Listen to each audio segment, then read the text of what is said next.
कौन कौन आगे शुरू करो ना विजय भाई, इधर आओ।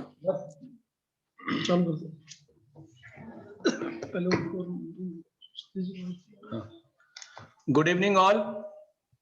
I welcome our today's speaker Kapil Goyal sir, our RTCA President Satish Gupta ji, TCA President Natwar Sarda ji, Deputy President Manish Agrawal जी, और आज के हमारे को स्पीकर सेकंड सेशन के मुकेश खंडेलवाल जी, और पार्टिसिपेंट आप सभी का हार्दिक स्वागत है। आज हमारे फेसलेस असेसमेंट और अपील पर 3 दिवसीय वर्कशॉप का आखिरी दिन है, और आज कपिल सर जो है ड्राफ्टिंग स्किल फेसलेस अपील में ड्राफ्टिंग कैसे करें, क्या प्रिकॉशंस रखने हैं, उस पर प्रैक्टिकल अपने को बताएंगे। तो प्रोग्राम की विधिवत शुरुआत करने से पहले मैं आरटीसी प्रेसिडेंट सतीश जी भाई साहब से निवेदन करूंगा कि 2 शब्द कहें। Thank you Vijay. My dear younger brother, friend, philosopher, guide, and eminent speaker of the country, CA and Advocate Kapil Goyal ji from New Delhi, Natwar Sarda ji, TCA President, Vijay Agrawal ji, Mukesh Khandelwal ji, and Manish Agrawal ji, and my dear friends. हम सबके लिए सौभाग्य की बात है कि आज हमारे बीच फेसलेस अपील की ड्राफ्टिंग स्किल्स पर बताने के लिए सीए कपिल गोयल जी मौजूद हैं, जो कि अपने आप में आइकन से एक स्तंभ है और एक ऐसी व्यक्तित्व है जिनके साथ आज जो भी पार्टिसिपेंट्स हैं उनको एक नया लाइट, नया रास्ता और नई उनको रोशनी मिलेगी, और वो उनके प्रोफेशनल लाइफ में बहुत बड़ा हेल्प करेगी। क्योंकि कपिल सर को सुनने के हम तो कितने सालों से रहते हैं और करके सुनते हैं कि अगर एक भी चीज हमने इनके आज के उद्बोधन से ले ली तो निश्चित रूप से वो हमारे प्रोफेशन को एक नई ऊंचाई प्रदान करेगी। ऐसी प्रतिभा के धनी है, और आगे हमारा कि उन्होंने अपना सहमति दी कि वो हमारे इसके जो क्लास है जो हमने इस पे फेसलेस असेसमेंट और अपील पे रखी है उसको वो संबोधित करेंगे, और उनको सुनने के लिए हजारों संख्या में सब लोग साथी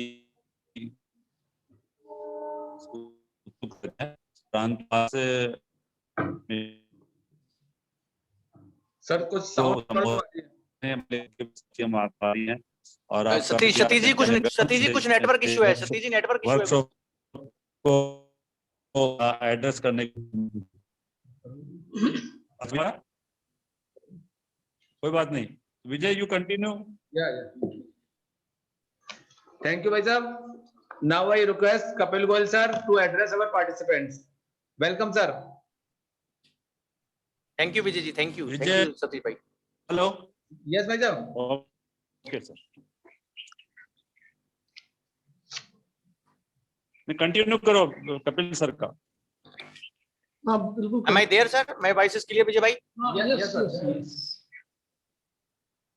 ओके सर। सबको प्रणाम सर। सबको my greetings to all my participants and great friends who keep me blessed. I always say Satish भाई की RTCA का आशीर्वाद मेरे सर के ऊपर हमेशा बना रहता है विजय जी। और ये है कि इस ज्ञान की गंगा के अंदर, मतलब जिस ज्ञान, जैसे अब कुंभ चल रहा है, ये ज्ञान कुंभ जो हमारे को सतीश भाई देते हैं, और सतीश भाई का ही ये ज्ञान कुंभ बनाया हुआ है मेरे लिए, तो मैं उसके अंदर सौभाग्यशाली मानता हूं कि उसमें मुझे डुबकी लगाने का सतीश जी मौका देते रहते हैं। तो उल्टा है सर। नहीं, ये ऐसा ही रहना चाहिए सर। ये भाव वैसे ही बना रहना चाहिए, और ये परमात्मा की कृपा भी ऐसी ही बनी रहनी चाहिए। तभी हमारे को माँ सरस्वती आशीर्वाद देंगे। जरा सा भी घमंड आएगा, बूस्टिंग होगी, और हम अपने आप को कुछ मानने लग जाएंगे, तो बिहारी जी से भी दूर हो जाएंगे और परमात्मा के चरणों से भी दूर हो जाएंगे, और हमारे अंदर जो ह्यूमैनिटी है वो कम हो जाएगी। तो कहने का तात्पर्य है सर, अभी मेरे को विजय भाई ने जब ये टॉपिक दिया ना, तो मैं विजय भाई का टॉपिक, तो मैं ये is a great man, is a learned personality, learned soul. अभी तो ये इनके पर्सनैलिटी में देखता हूँ हर एक सेमिनार के अंदर नया निखर के आता रहता है सर। अभी इतने हैंडसम होते जा रहे हैं विजय भाई, तो देखकर ही अच्छा लगता है। तो देखिए क्या है सर, इन्होंने जो मुझे टॉपिक लिखकर भेजा, वो कहा कि drafting, I was just reading the topic, he says that कि हमें उस पर डिस्कस करना है, ड्राफ्टिंग और प्रेजेंटेशन ऑफ फेसलेस अपील्स पे। विजय भाई टॉपिक बड़ा हैप्ट है और practical approach how to draft the appeals in this new scenario. So you know, मतलब मैं अभी जब आप बात कर रहे थे सतीश भाई, तो मैं अपने माइंड में कुछ चीजें नोट कर रहा था। तुरंत जब नोट करता हूँ, मेरी आदत है जब सेमिनार चालू होता है, कि हाउ हुई, मतलब कि जैसे कोई भी कंसेप्ट है अपील का, सतीश जी मेरे बहुत दिनों से मन में चल रहा था, मैं कई दिनों से इस बात पे रिसर्च कर रहा था कि हम किस चीज को ये कहते हैं कि अपील वर्ड का मतलब क्या है। आप अपील वर्ड का जो कोर मतलब क्या है, are you getting my point sir? कि कानून के अंदर जब किसी चीज को अपील कहा गया तो उस अपील का क्या मतलब डाला गया। तो अभी मैं एक बात आपको बताना चाह रहा था सुप्रीम कोर्ट के जजमेंट के 5 जज जजमेंट के रेफरेंस से, कि जहां मैंने ये पाया कि what is the meaning of the word appeal according to supreme court of India. Just a minute, I will just get you sir, एक मिनट। और वो लाइनें इतनी खूबसूरत हैं, मतलब उसको, उसकी खूबसूरती उसको पढ़ने से ही बयान होती है सर। विजय भाई, जस्टिस कृष्णा अय्यर रहे हैं और उस उनकी उनकी जो क्या नाम, बहुत सारे जजमेंट्स उनके बड़े लैंडमार्क हुए हैं इस देश में, कृष्णा अय्यर साहब के। तो एक संवैधानिक पीठ का ऑर्डर मैंने निकाला था सर अभी, और उस उनके जो संवैधानिक पीठ के एक ऑर्डर में सर उन्होंने ये बात समझा रखी है कि किसी भी कानून के अंदर जब आप किसी अपील की बात करते हैं तो अपील वर्ड का मतलब क्या होता है। मैं अपने दर्शकों को, क्योंकि आज का वो बहुत इंपॉर्टेंट पॉइंट है, मैं जस्ट एक मिनट निकाल रहा था, मैंने ढूंढ के रखा था कहीं पर। तो वो अपील क्या है, आज जब आप अपील फाइल करते हैं तो अपील में अपीलेट अथॉरिटी को क्या अप्रोच रखनी चाहिए, उसमें क्या चीज चेक करने के लिए होनी चाहिए। अपील वर्ड डिफाइन नहीं है, आप देखिए इनकम टैक्स एक्ट में भी। Are you getting my point? आप सेक्शन 2 में जाएंगे Satish ji, appeal word define नहीं है। तो उसकी जुडिशियल डेफिनेशन क्या है वो मैं आप लोगों के साथ शेयर करना चाहता हूं। उधर से हो गए वो।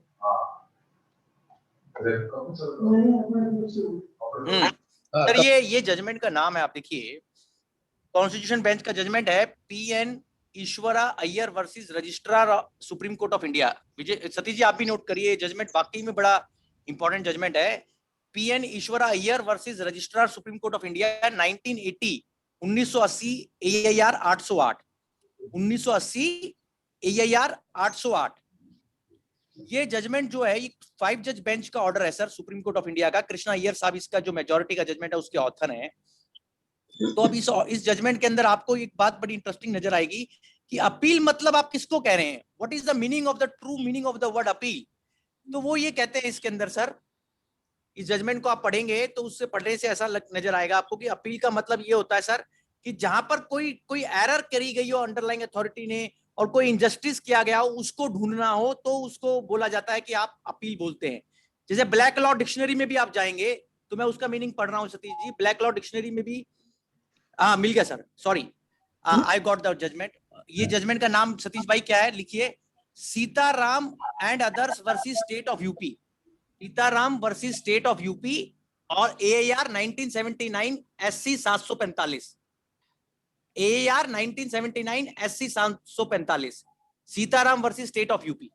इस जजमेंट में ये जजमेंट है Sitaram versus state of UP, जो मेन जजमेंट है मेरी आज चर्चा का आधार विजय भाई यही जजमेंट है। मैं पूरी चर्चा में इसी को रेफर करूंगा, आप देखना क्या बात है, मैं बताता हूं। Sitaram and others versus state of UP, 5 जज constitution bench supreme court of India. इस जजमेंट के अंदर सतीश जी सुप्रीम कोर्ट ने अपील क्या होती है इसका कोर मतलब बता रखा है। अपील का मतलब क्या हुआ, जैसे आपके पास एक अंडरलाइंग ऑर्डर है, आप कोई उससे एग्रीव्ड है और कोई हायर अथॉरिटी के पास जा रहा है, हायर ट्राइब्यूनल के पास, हायर कोर्ट के पास, और उसमें ये बोल रहा है कि देखिए सर मेरे को साथ ये अन्याय हुआ है नीचे, और या ये इसने एरोनियस फाइंडिंग दी है, उसको ठीक किया जाए।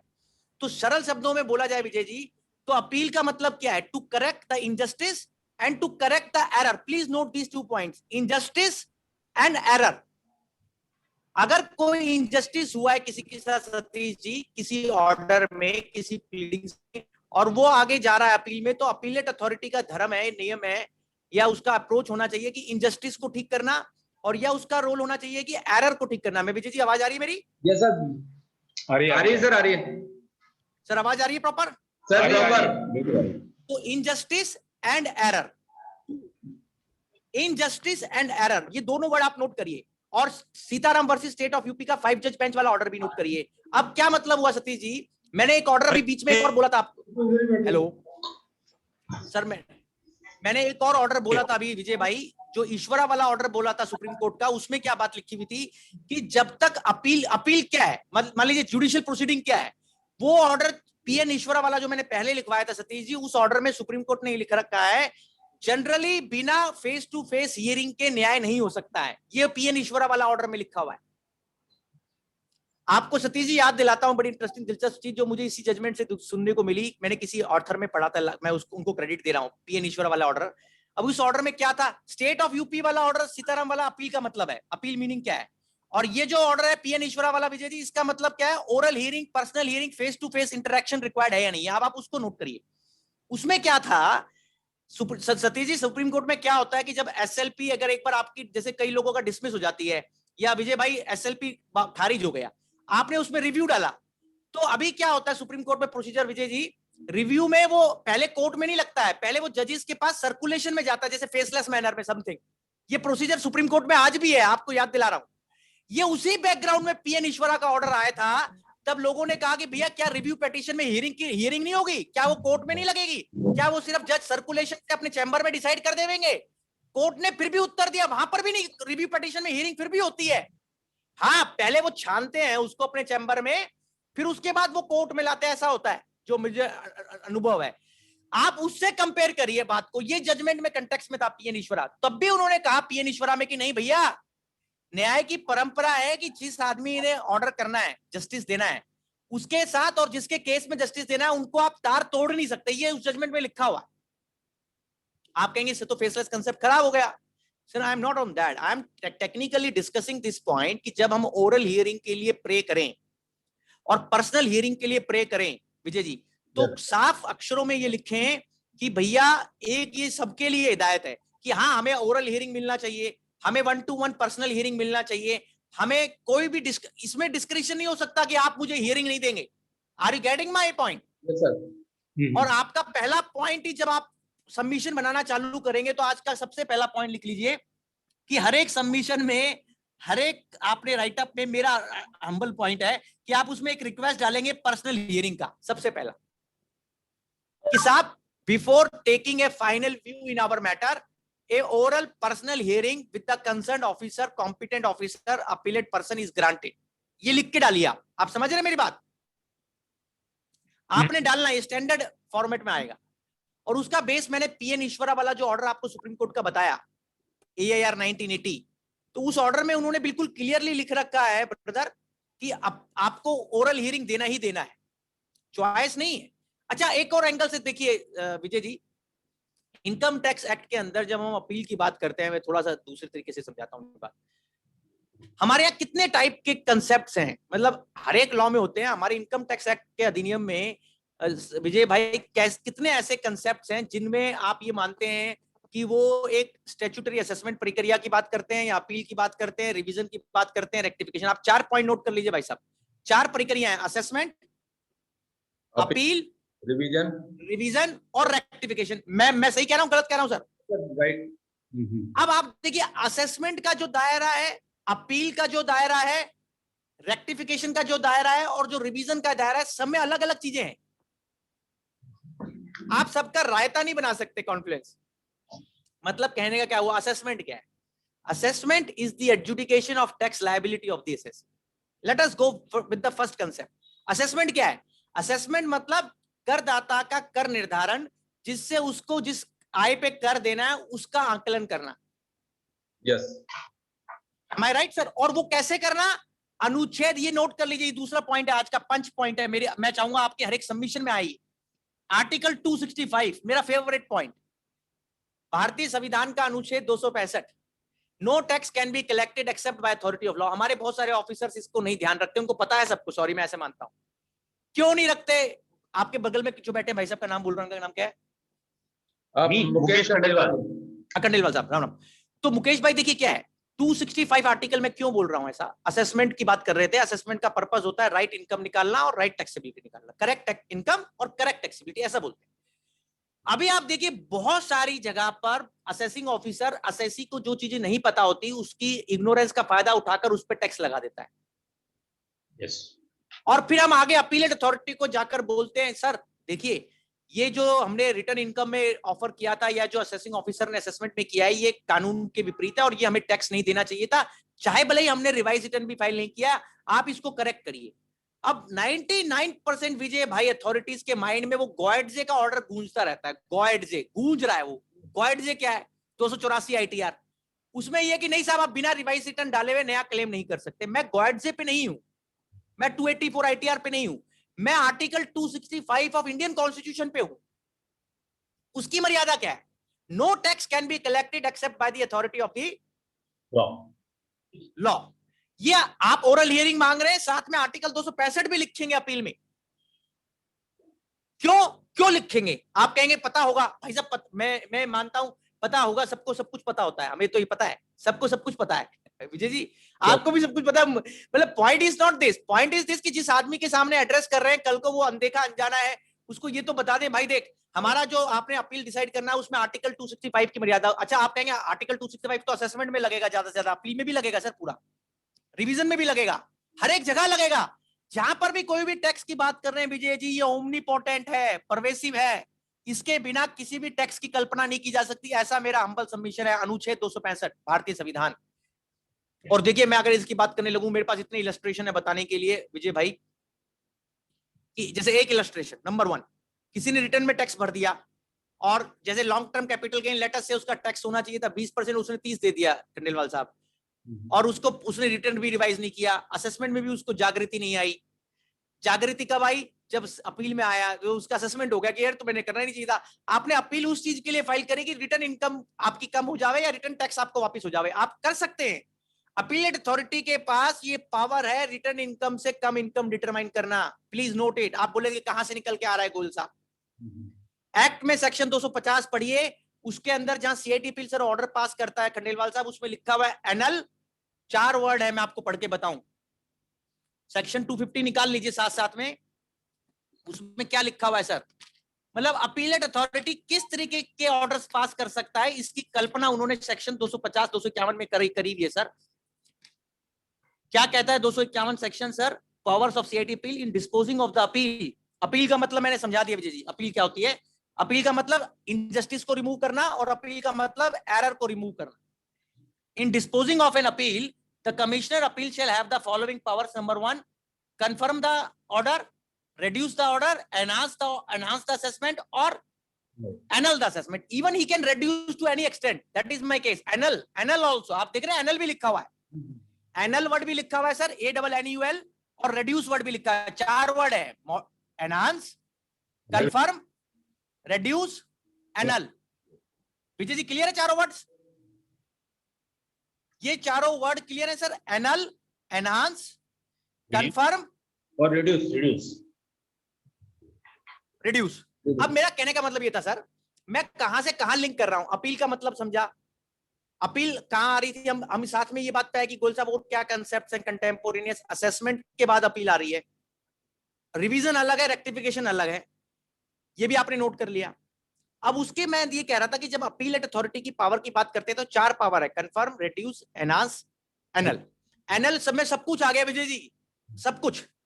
एनएल का मतलब वो उसको क्वैश कर सकता है किसी भी ग्राउंड पे, टेक्निकल ग्राउंड पे। अब बहुत लोगों के माइंड में तो यही कंफ्यूजन रहता है, भैया सीआईटी अपील टेक्निकल पॉइंट पे क्वैश क्यों करना चाहिए उसको? हमारे कई सेमिनार में विजय जी, आपके यहाँ पर भी मैं आया हूँ कई बार, और हम लोग रोज डिबेट करते हैं आपस में, हमें सीआईटी अपील से किसी टेक्निकल पॉइंट पे 148 को क्वैश कराने में ऐसा लगता है जैसे मानसरोवर कैलाश की यात्रा कर रहे हो या गंगा सागर की यात्रा कर रहे हो। क्यों लगता है ऐसा? क्यों माना जाता है ये एनएल वर्ड सिर्फ आईटीटी के लिए ही है, उससे ऊपर के अथॉरिटीज के लिए? सीआईटी अपील के लिए फिर क्यों लिख रखा है? ये हटाया क्यों नहीं जा रहा वर्ड? ये अभी तक एक्ट में क्यों है? मैं अपने आप से पूछ रहा हूं सर। इसको हम अपील वालों को इनकम टैक्स अथॉरिटी का ही पार्ट मानते हैं, जुडिशरी अथॉरिटी नहीं मानते। नहीं, चाहे जो मर्जी मानते हो सर आप विजय जी, पर क्वेश्चन ये है कि आर्टिकल, फिर वहीं आ जाइए मेरी बात पे, भूले मैं आपको अनुच्छेद 265 क्यों लिखवाया है? अनुच्छेद 265 की जो प्रक्रिया है सर वो क्या है? मैं क्या कह रहा था कि जैसे आपने किसी चीज पे टैक्स दे दिया और आपकी असेसमेंट भी हो गई और आपको जागृति नहीं आई असेसमेंट लेवल तक, आपने रिटर्न भी रिवाइज नहीं किया, असेसिंग ऑफिसर को भी नहीं बताया, तो आप अपील में भी पहली बार आकर ये बोल सकते हैं कि सर ये गलत हुआ है, मेरा असेट जिसपे मैंने कैपिटल गेन दिया था खंडेलवाल जी, वो कैपिटल असेट ही नहीं है। सही है, सही, राइट।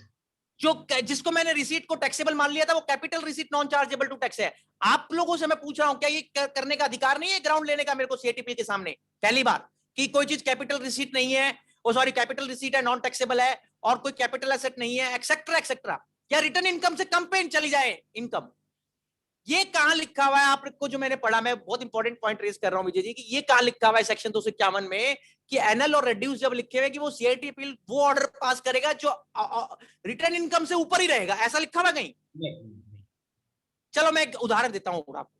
अभी सतीश भाई ने मुझसे पूछा था, और ये सर्वे सर्च होने लग गए अभी बहुत से दोबारा से। एक आदमी की सर्वे हुई, सर्वे में आपने विजय जी सरेंडर कर दिया, लेटर से आपने 50 लाख रुपए का स्टॉक सरेंडर कर दिया कि हमारा 50 लाख का स्टॉक अनएक्सप्लेन्ड था, हायर स्टॉक था, किताबों में कम था और फिजिकली ज्यादा मिला।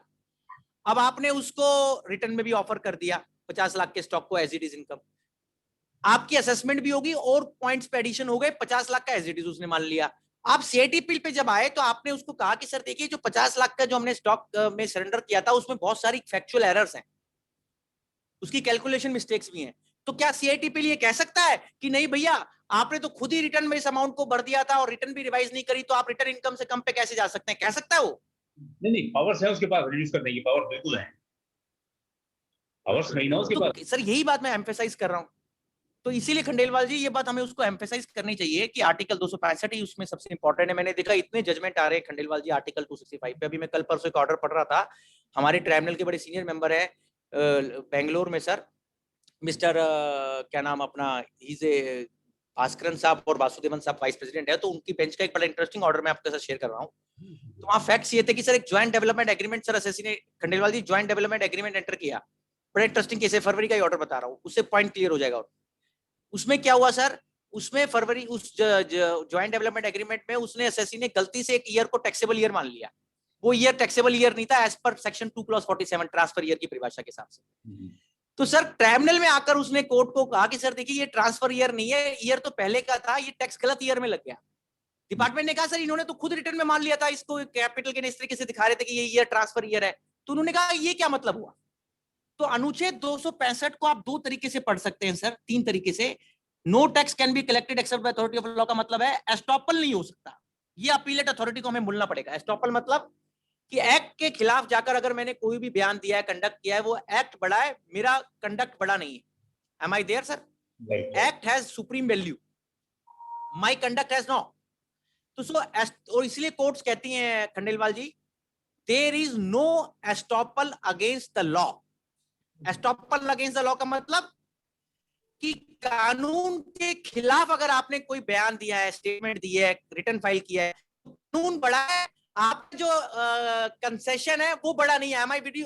There can be no concession against the law. Am I there? Yes yes yes. So that is the supreme court order which you can note, latest order 416 ITR पन्ना नंबर 1, 416 ITR पन्ना नंबर 1, केयरलेस जनरल फाइनेंस का order note कर लीजिए आप सब sir. तो मैं ये बता रहा था विजय भाई कि पहला पॉइंट हमने डिस्कस किया, ओरल हियरिंग, पर्सनल हियरिंग मांगनी है सर। दूसरा पॉइंट अपने ने डिस्कस किया, आर्टिकल 265 का प्रोटेक्शन मांगना है अपने को कि भैया हमारा जो भी अपील डिसाइड होवे वो भारतीय संविधान के अनुच्छेद 265 के हिसाब से होवे, no tax can be collected except by authority of law के हिसाब से होवे सर। उसमें मैंने एक बात और बोली कि there is no estoppel against the law, supreme court कहता है 416 आईटीआर पन्ना नंबर। तीसरा पॉइंट मैं ये डिस्कस कर रहा था सर, असेसमेंट पहले आई, उसके बाद अपील आई। अब अपील कितने प्रकार की हैं विजय जी, खंडेलवाल साहब? अपील दो प्रकार की हैं सर, मेन आप नोट कर लीजिए। एक अपील जब हम बात करते हैं कि सीआईटी अपील और आईटीटी की अपील, और एक हम अपील बात करते हैं हाई कोर्ट और सुप्रीम कोर्ट में जब केस जाता है। प्लीज नोट कर लीजिए, बड़ा फाइन पॉइंट बता रहा हूं। जब आप सीआईटी अपील के पास अपील की बात करते हैं तो वो फर्स्ट अपीलेट अथॉरिटी होता है sir, FA. First appellate authority का मतलब वो असेसमेंट की पावर उनके पास कोर्ट टर्मिनस हो जाती है। Are you getting my point sir? पहला प्रिंसिपल क्या है विजय जी, कि जो अपीलेट अथॉरिटी है उसके पास वही चीजें करने की अधिकार होती है जो आयकर अधिकारी एओ असेसमेंट करता है, निर्धारण करता है, उसके पास होती है। आप कहेंगे इसका क्या मतलब हुआ गोयल साहब? इसका ये मतलब हुआ कि सीआईटी अपील के पास एनहांसमेंट की भी पावर है। इसका ये मतलब हुआ कि सीआईटी अपील उन मुद्दों को भी देख सकता है जो एओ के सामने तो थे, बट एओ ने उस पर दिमाग नहीं लगाया, जो राइट व्यू था वो नहीं लिया, इसलिए एनहांसमेंट की पावर है, इसलिए को टर्मिनस पावर है। इसीलिए कहा गया कि appeal is continuation of assessment. Please note this sharp point, but it has its exceptions also. Appeal का मतलब ये नहीं है कि आपके केस में जो एओ साहब ने रीजंस टू बिलीव रिकॉर्ड किए और वो गलत रिकॉर्ड कर दिए, या जुडिक्शनली कोई डिफेक्ट क्रिएट कर दिया, डेड पर्सन को नोटिस दे दिया, तो सीआईटी अपील जुडिक्शनल डिफेक्ट को क्योर नहीं करा सकता है। ये नोट कर लीजिए, ये बहुत लोगों को गलत फैमिली है। ऐसा नहीं हो सकता है कि जब सीआईटी अपील डिसाइड कर रहा है तो वो वही अपील डिसाइड करते वक्त पावर यूज कर सकता है जो क्या नाम उसके क्षेत्र रक्षण में आ रही। मीनिंग देयर बाय कि जैसे एओ ने एक ऑर्डर किया पास खंडेलवाल साहब, और उसमें सेक्शन 14A का डिसअलाउंस कर दिया, बट सेक्शन 14A का डिसअलाउंस करते वक्त कोई भी सेटिस्फेक्शन डिससेटिस्फेक्शन एओ के ऑर्डर में मौजूद नहीं है। क्वेश्चन है कि क्या सीआईटी अपील वो अपने ऑर्डर में पहली बार सेटिस्फेक्शन रिकॉर्ड कर सकता है जो धारा 14A के अंदर अधिकारी आयकर अधिकारी को करनी चाहिए थी? Answer is no no no no no. क्यों? क्योंकि वो जुडिक्शनल डिफेक्ट हो गया। मीनिंग देयर बाय, मैंने दो प्रेपोजिशन बोली, आप नोट कर लीजिए कि सीआईटी अपील वो सब काम कर सकता है वो जो एओ कर सकता है, ये जनरल प्रिंसिपल है। बट इसका एक्सेप्शन क्या है? सीआईटी अपील वो काम नहीं कर सकता जो जुडिक्शनल डिफेक्ट में आते हैं। जैसे अभी जयपुर आईटीटी ने एक ऑर्डर लिखा है, बड़ा लैंडमार्क विजय भाई, अभी संदीप गोसाई साहब की बेंच ने और यादव साहब की बेंच ने, जहां इशू ये था कि क्या धारा 68 का इस्तेमाल बैंक स्टेटमेंट के ऊपर हो सकता है, और सेक्शन 68 एओ ने असेसमेंट ऑर्डर में बैंक स्टेटमेंट पे लगा दिया। तो आपकी जुडिक्शनल आईटीटी ने ये कहा नहीं, book bank statement is not books of account under section 2 clause 12 capital A. तो आप कहिए कि क्या सीआईटी अपील जहां 60 एओ ने 68 लगाया, बैंक स्टेटमेंट में 68 लगा दिया, गलत लगा दिया, 69A नहीं लगाया, लगाना चाहिए था 69A, क्या सीआईटी अपील 69A लगा सकता है या आईटीटी लगा सकता है? तो यहां आप नोट कर लीजिए मेरे तीनों पॉइंट। पहला पॉइंट कि yes, CIT appeal has coterminous powers, but that does not mean कि सीआईटी अपील जो जुडिक्शनल फ्लॉ या डिफेक्ट्स हैं एओ के ऑर्डर में, उनको क्योर नहीं कर सकता है। ये बात आप नोट कर लीजिए सर।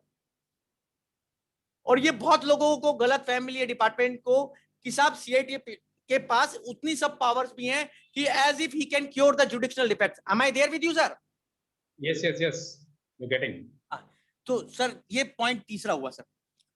चौथा पॉइंट ये खंडेलवाल साहब, अब जैसे बहुत सारी अपीलें चल रही हैं हम लोगों की, और उन अपीलों में आपने मुझे आज ये बुलाने के लिए बोला कि गोयल साहब हम सबमिशन कैसे ड्राफ्ट करें और हम लोग कैसे उसको ऐसा बनाएं कि जिससे अगर हम सामने नहीं भी हैं तो हमारी ज्यादा से ज्यादा बात वहां तक पहुंच जाए।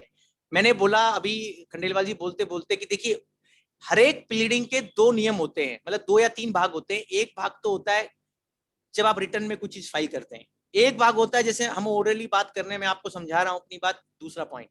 तीसरा होता है कि कोर्ट का एटमॉस्फेयर होता है कि जहां हम कोर्ट में एक दूसरे की प्रेपोजिशन को टेस्ट करते हैं लॉ के ऊपर। अभी क्या हो रहा है सर कि रिटर्न प्लीडिंग को आप माने कि अगले दो चीजों को सब्स्टिट्यूट कर जाएगा फुली, ऐसा संभव नहीं है सर, इतना इजी। आप समझ रहे हैं मेरी बात कि जो रिटर्न पार्ट ऑफ प्लीडिंग है वो अपनी जगह है, ओरल पार्ट ऑफ प्लीडिंग है सर वो अपनी जगह है विजय जी, और तीसरा पॉइंट जो कोर्ट एटमॉस्फेयर है वो अपनी जगह है। आप मेरी बात नोट कर रहे हैं सर? तीनों में आप ये नहीं मान सकते कि सबसे सिर्फ महत्वता रिटर्न प्लीडिंग को ही दी जाएगी। अब ये तो जो है सिस्टम सामने आ गया आपके। अभी जो हमारे पास चल रहा है सिस्टम वो ये इस प्रकार से है कि 25 सितंबर 2020 की अधिसूचना है अपील की, 25 सितंबर 2020। अब इस अधिसूचना के आने के बाद उन्होंने लिखा कि जो जितनी भी पुरानी पेंडिंग अपीलें थी खंडेलवाल जी, सेंट्रल सर्कल वाली को छोड़कर रिटर्न है, वो सब इसमें माइग्रेट कर जाएंगी, म्यूटेट कर जाएंगी। मतलब पेंडिंग अपील जो थी 25 सितंबर को, उनका निवारण इसी में होगा। Am I there, sir? और दूसरा जो नई अपीलें भी फाइल होंगी वो भी इसमें जाएंगी। अब सबसे इंपॉर्टेंट अपीलें जो हम लोगों के पास हैं, सबके पास हैं, वो डीमोनेटाइजेशन वाले केसेस की, जो 17-18 का असेसमेंट ईयर में 115 BBE लग के टैक्स आया था विजय जी। ज्यादातर अपीलें, और भी अपीलें हैं 68, 148 की, बट ज्यादातर अपीलें 115 BBE वाली हैं, मेरा जो अंडरस्टैंडिंग। तो अभी क्वेश्चन ये आता है कि उस अपील के अंदर, जैसे जब हम फेसलेस अपील में गोयल साहब हम आ जाएंगे और हमारा फेसलेस अपील में अब हमारा केस डिसाइड होना है, तो हम किन किन पहलुओं का ध्यान रखें जिनसे हमारा अपील का निर्णय जो होवे वो आगे आईटीटी केस जावे तो भी हमें मदद मिले। तो सर उसका आप पॉइंट्स नोट कर लीजिए। सबसे इंपॉर्टेंट, सबसे बारीक, सबसे पहला पॉइंट कि आपने ग्राउंड्स ठीक लिए हुए या नहीं लिए हुए। ग्राउंड्स ऑफ अपील, किसी भी अपील का सबसे इंपॉर्टेंट जो बेस होता है सर वो ग्राउंड ऑफ अपील होता है सतीश। अब ग्राउंड ऑफ अपील क्या है? ग्राउंड ऑफ अपील विजय भाई, वो ग्राउंड मतलब ग्राउंड क्या है? ग्राउंड को हम कैसे परिभाषित करते हैं? लॉ में नहीं लिखा हुआ, डिफाइन नहीं है ऐसे। उसका मतलब ये होता है, सीपीसी में जाएंगे, ग्राउंड का मतलब जिन शार्प कंसाइज पॉइंट्स पे आपका ग्रीवियंस है, या जहां आपको लगता है अंडरलाइंग अथॉरिटी ने एरर किया है। भाई अपील क्या है? करेक्शन मैकेनिज्म है, एरर का कनेक्शन मैकेनिज्म है, इनजस्टिस को हटाने का मैकेनिज्म है।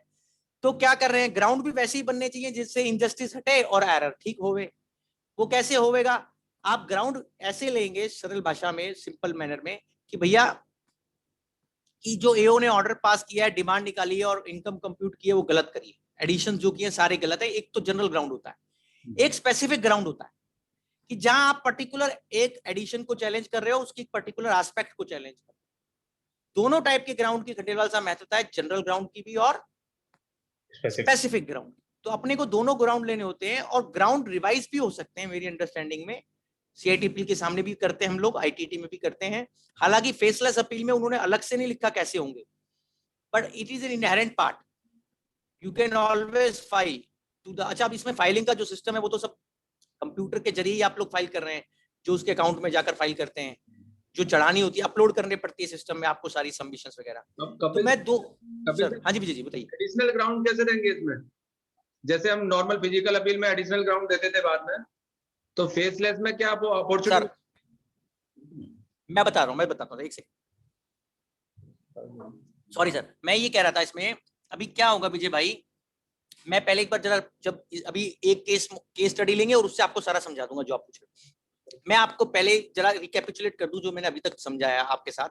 एक तो हमने ओरल हियरिंग, पर्सनल हियरिंग सब में मांगनी है। भारतीय संविधान अनुच्छेद 265 को हाईलाइट करना है।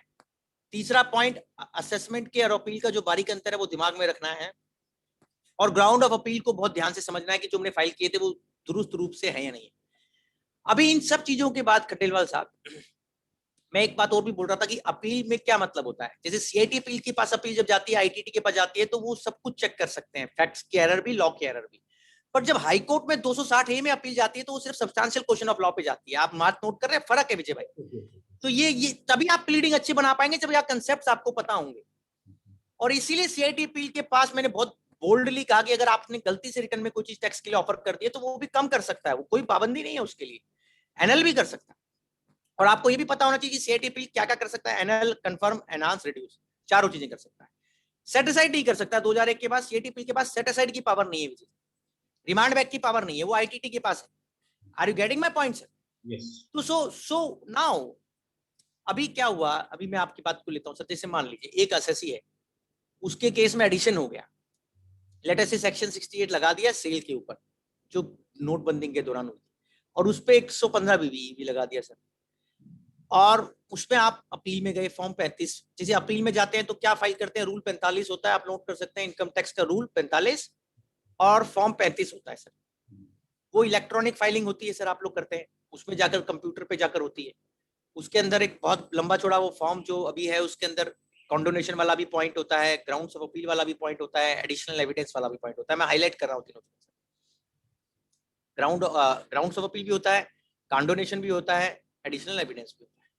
अभी क्या है विजय भाई, जब आप अपील बना रहे हैं और आपने दुरुस्त ग्राउंड ले लिया, लेटर से आपने उसमें ग्राउंड ले लिया कि मेरा असेसमेंट टेक्निकली गलत है, ये केस लिमिटेड स्क्रूटनी का था और ये कंप्लीट स्क्रूटनी की तरह असेस हो गया, ऐसा ग्राउंड बन सकता है, तो आप ले सकते हैं और लेना भी चाहिए।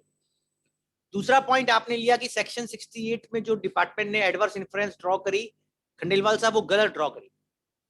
मीनिंग देयर बाय, आप उसमें एक नोट कर लीजिए, आपको सब केसेस में एक चीज को अटैक करना है विजय जी, में discretion used by the AO against the assessee. Note करिए point, I am going to tell you a very important point.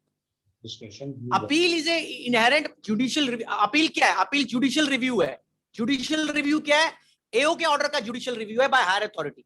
अभी उस रिव्यू में क्या देखना है उसको कि जो एओ ने डिस्क्रिशन यूज करी थी धारा 68 लगाते में हमारे केस स्टडी में, क्या वो डिस्क्रिशन कानून के मापदंडों के हिसाब से सही थी, नहीं थी?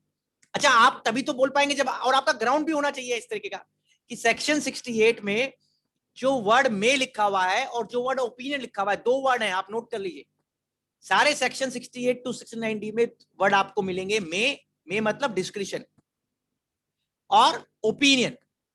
इसका क्या मतलब हुआ विजय जी? इसका मतलब ये हुआ कि जिस अथॉरिटी ने आपके खिलाफ धारा 68 में, धारा 69 में, धारा 69A में, धारा 69B में, धारा 69C में एडिशन किया है, तो आपको सबसे ज्यादा जोर इस बात पे लगाना चाहिए मेरे अनुमान में, अपील में, कि जो अथॉरिटी ने आपके खिलाफ अपनी डिस्क्रिशन का इस्तेमाल किया है कानूनी प्रावधान के तहत, वो गलत किया, वो अवैध है, वो अनलॉफुल है, टेनियस है, इलीगल है, वाइड एब इन इशू है, अनसस्टेनेबल है, लीगली अनमेरिटोरियस है।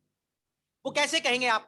जब आप इस बात को हाईलाइट करेंगे कि किस तरीके से डिस्क्रिशन यूज होनी चाहिए एक कानून के प्रावधान में। क्या होती है डिस्क्रिशन? डिस्क्रिशन ये नहीं कि जो विम्स एंड फैंसीज में आया आपके मन में आए, this is judicial discretion sir. Discretion मतलब कि आपके सामने जो असेसी ने बुक्स ऑफ अकाउंट्स दिए,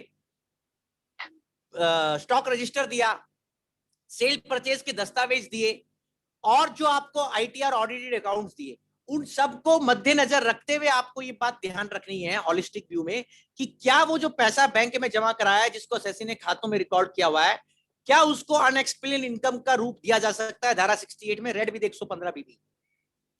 ये आप कहां कहेंगे? ग्राउंड ऑफ अपील में तो कहेंगे, पर जब आप रिटर्न सबमिशन बनाएंगे तो आपका एक बहुत इंपॉर्टेंट हिस्सा इस बात पे डेडिकेटेड होना चाहिए कि whether the discretion which is used by the AO is appropriate और opinion framed by the AO is right और wrong, satisfaction derived by the AO is right और रॉन्ग।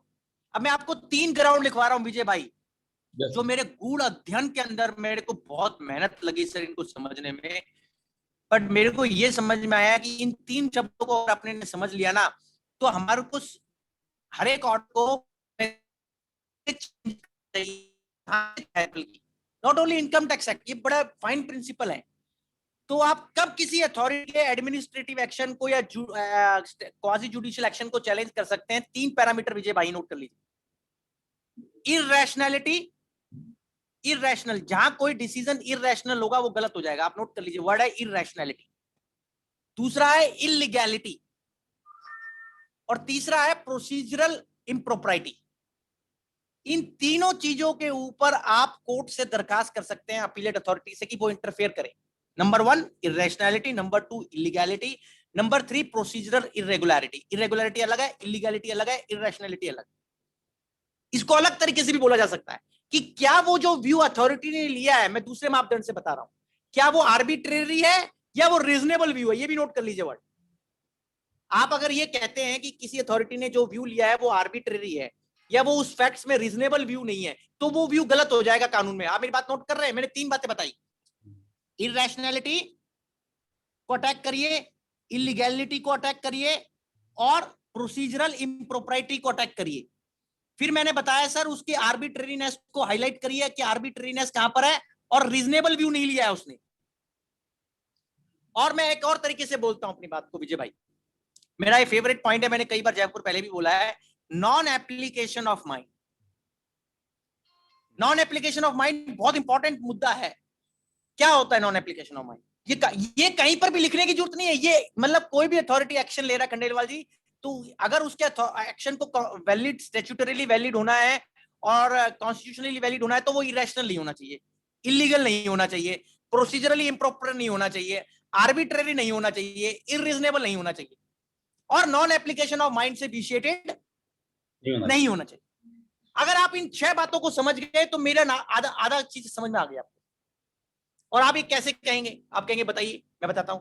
आपने मेरी पूरी इनकम को, ग्रॉस रिसीट्स को, और मेरे किताबों में जो ऑलरेडी रिकॉर्डेड है विजय जी, उसको मेरी इनकम मान लिया, तो ये नॉन एप्लीकेशन ऑफ माइंड है। ये डिस्क्रिशन का जो मैं बात कर रहा हूं, अपर पॉइंट, डिस्क्रिशन का गलत इस्तेमाल है।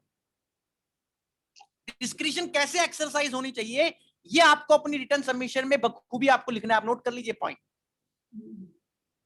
अभी आपने पूछा गोयल साहब एडिशनल ग्राउंड, अभी मैं आऊंगा उसमें। अभी आपने रिटर्न सबमिशन जो बनानी है उसको उसके भाग नोट कर लीजिए, 3-4 भाग है उसके। पहला भाग बनाइए। पहला भाग क्या लिखे? पहला भाग उसका बहुत खूबसूरत फैक्ट्स बताइए, खूबसूरती से फैक्ट्स। जैसे जब शादी होती है तो लड़का लड़की की तस्वीर को खूबसूरत बनाया जाता है, ऐसे फैक्ट्स को खूबसूरत बनाइए ताकि उसका उसमें आकर्षण आए, अट्रैक्शन आए। आप समझ रहे हैं मैं क्यों बोल रहा हूँ ऐसे? जब तक आप उसके अंदर वो नहीं डालेंगे खंडेलवाल जी, खूबसूरती नहीं डालेंगे, तो सामने वाला उसको पढ़ के चार्म नहीं होगा। खूबसूरत कैसे बनती है कोई प्लीडिंग? कोई उसमें वो नहीं है आपको कि कोई ऐसा कि कोई ऐसा डालना है तो ऐसा नहीं। उसमें क्या है, आपकी क्रोनोलॉजी होनी चाहिए, सीक्वेंस होना चाहिए कि आपने जैसे फॉर एग्जांपल असेसी क्या करता है, ये जरूर लिखिए क्लाइंट कि असेसी का बिजनेस क्या, नोट कर लीजिए। असेसी का नेचर ऑफ बिजनेस जरूर लिखिए। असेसी ने आईटीआर कब भरी ये लिखिए, इनकम क्या दिखी उसमें लिखिए, 143(2) कब आया ये लिखिए। आपको जब 143(2) आया तो लिमिटेड स्क्रूटनी था, कास्ट में या कंप्लीट स्क्रूटनी था, ये लिखिए। फिर उसके बाद आपको जब क्वेश्चनर आया 142 का और शोकोज आया नहीं आया, ये नोट करिए, नोट करते जाइए पॉइंट, इसी में से निकलेगा पॉइंट। आप बिजनेस क्या करते हैं फैक्ट्स में, आपने रिटर्न कब भरा, रिटर्न में इनकम कितनी लिखी सर, 143 सबसेक्शन 2 का जुडिक्शनल नोटिस कब आया, वो कास का लिमिटेड स्क्रूटनी का नोटिस था, कंप्लीट का था।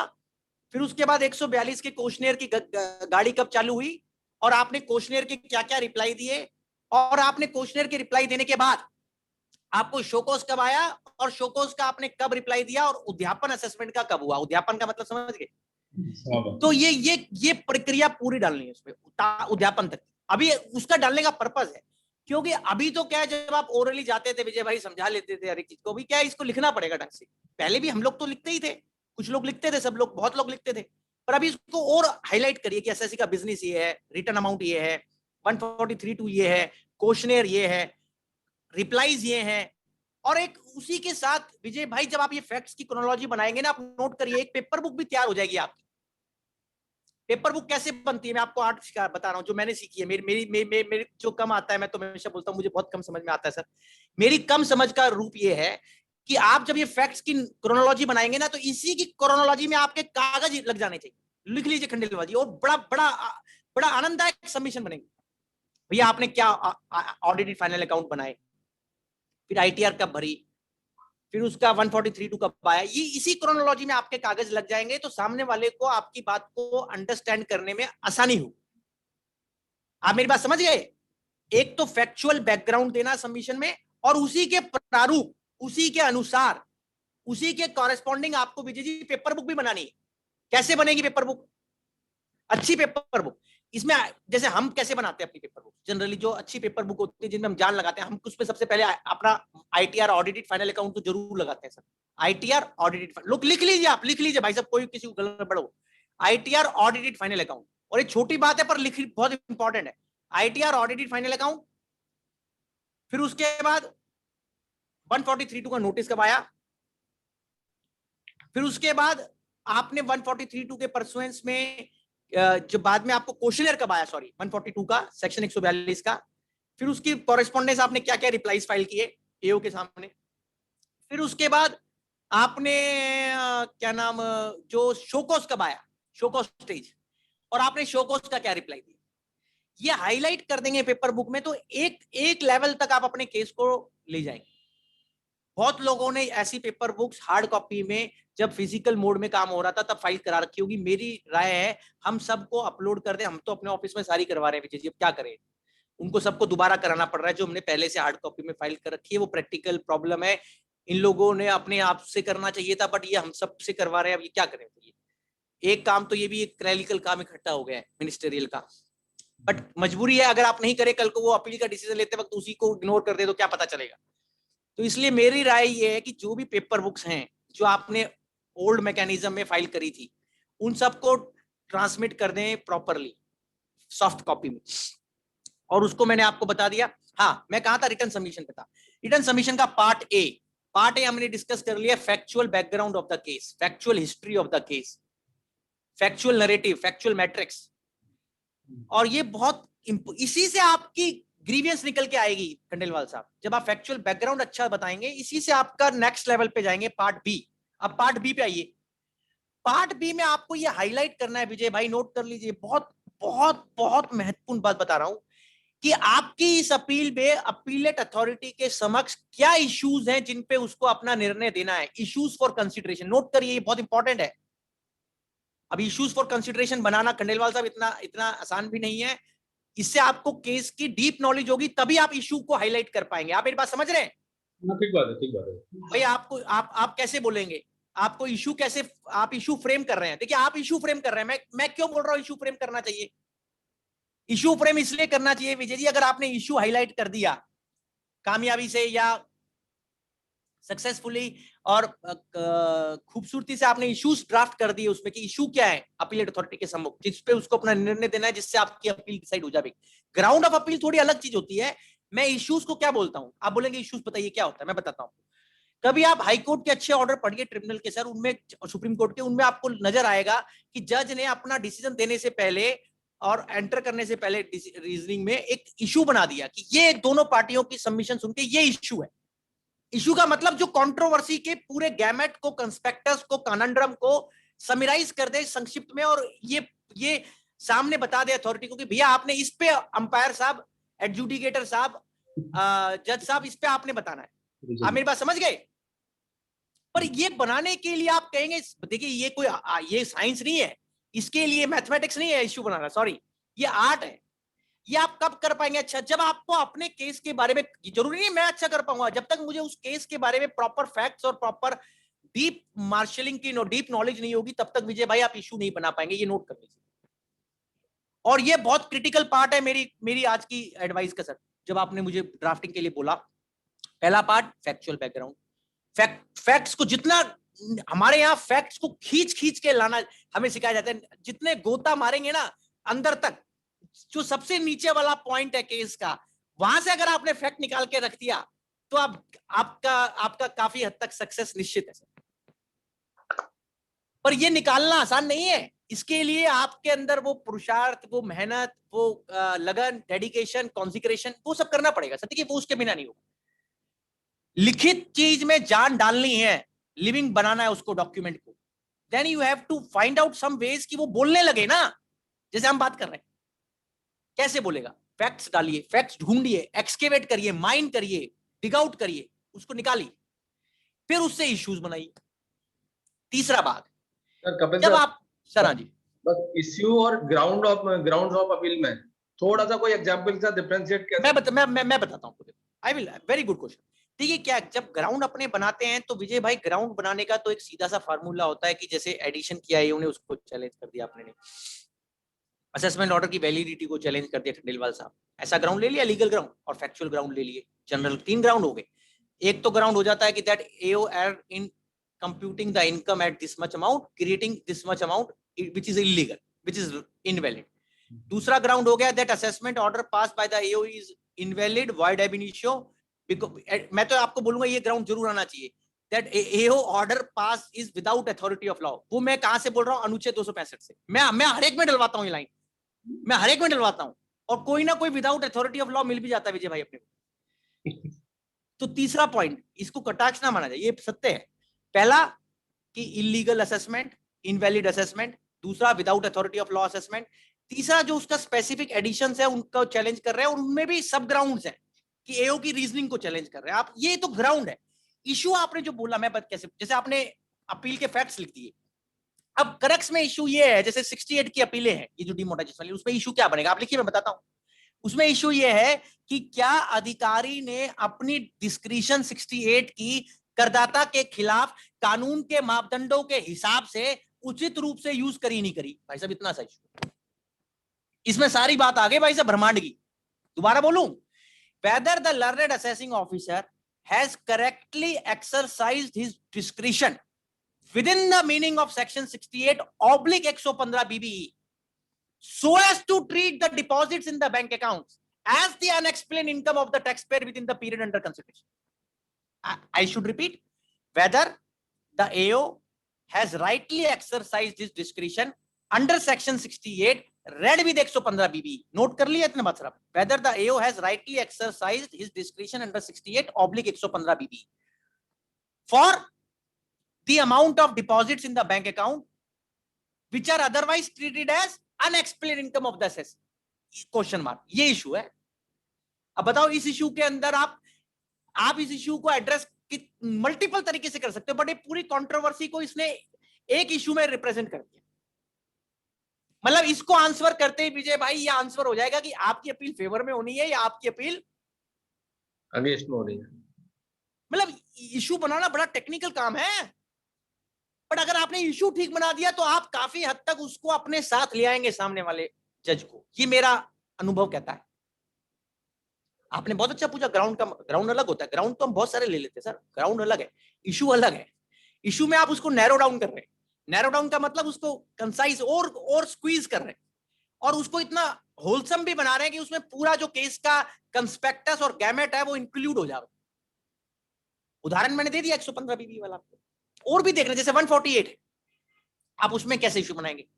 उसमें ये लिखेंगे, whether the assessing officer rightly exercised his discretion under section 148 to reopen the case of the assessee and frame the impugned assessment, ये इशू बन गया।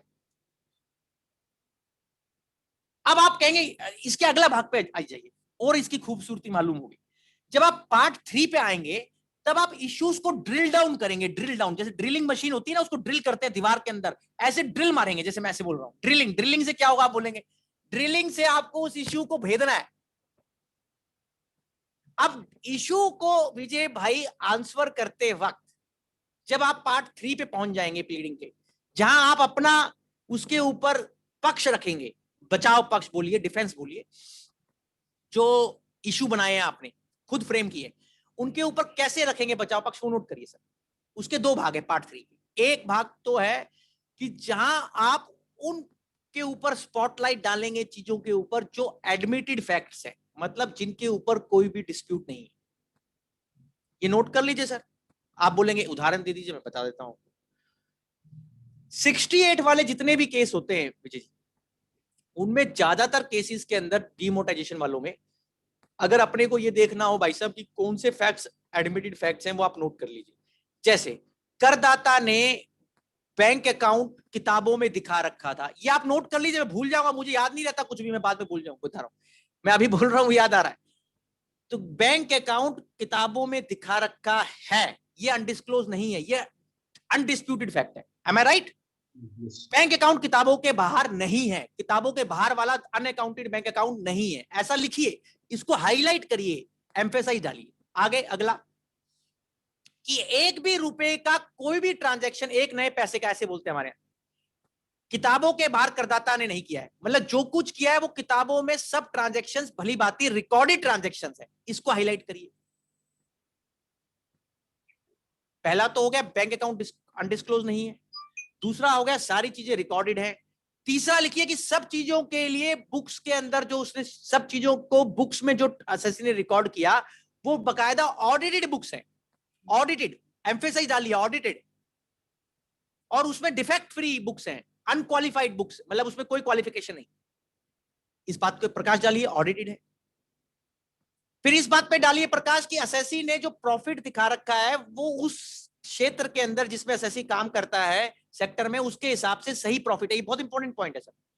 मान लीजिए मैं ज्वेलर हूं, मान लीजिए मैं पेट्रोल पंप चला रहा हूं, मान लीजिए मैं कुछ और काम कर रहा हूं विजय भाई, और मेरा प्रॉफिट रेट पुराने मेरी हिस्ट्री के हिसाब से और इंडस्ट्री रेट के हिसाब से सही है, ये लिखिए ना भैया, ये हाईलाइट करिए अनडिस्प्यूटेड फैक्ट्स में।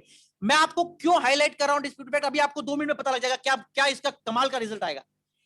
किताबें हैं, ऑडिटेड बुक्स हैं, सब कुछ किताबों के अंदर है, कोई किताबों के बाहर एक्स्ट्रा मैरिटल चीज नहीं है, सॉरी आउट ऑफ बुक्स नहीं है, सब कुछ किताबों के अंदर है। विजय भाई हंसिए मत एक्स्ट्रा मैरिटल पे, खतरनाक करता है आपका। अभी क्या है, किताबों के अंदर है सब कुछ, ऑफशोर कुछ नहीं है, आउट ऑफ बुक्स कुछ नहीं है, क्लैंडेसाइन सीक्रेट अफेयर कोई नहीं है, सब कुछ किताबों के अंदर है। ये मैं बहुत जान के बोल रहा हूं, मुझे पता है इसकी इंपॉर्टेंस। दूसरा, ऑडिटर साहब ने सब देखा है, आपका प्रॉफिट रेट सही है। अब जब ये अनडिस्प्यूट, डिस्प्यूट क्या है, अब आएंगे डिस्प्यूट। डिस्प्यूट सिर्फ इतना सा है कि क्या जो असेसी ने जिस चीज को सेल बोला, क्या वो असेसी की अनएक्सप्लेन नेचर की इनकम बन सकती है, ये डिस्प्यूट है और यही इशू है। राइट। आपने कितना इसको नैरो डाउन कर दिया, बार बार मनन करने से, बार बार सोचने से, बार बार थिंक करने से समझ आता है। अभी हमारे पास एक और केस चल रहा था, मैं आपको 2 मिनट में उससे भी क्लियर करता हूं कि एक असेसी है सर, वो रियल एस्टेट डेवलपर्स है। जैसे बहुत सारे लोगों में खंडेलवाल साहब क्या हुआ, 43 CA लगा दिया रियल एस्टेट डेवलपर में, सर्कल रेट से कम पे प्रॉपर्टी बेचा हुआ था और उन्होंने लिया सर्कल रेट पे, एडिशन कर दिया 43 CA, 50C नहीं 43 CA की बात कर रहा हूँ, 56 नहीं।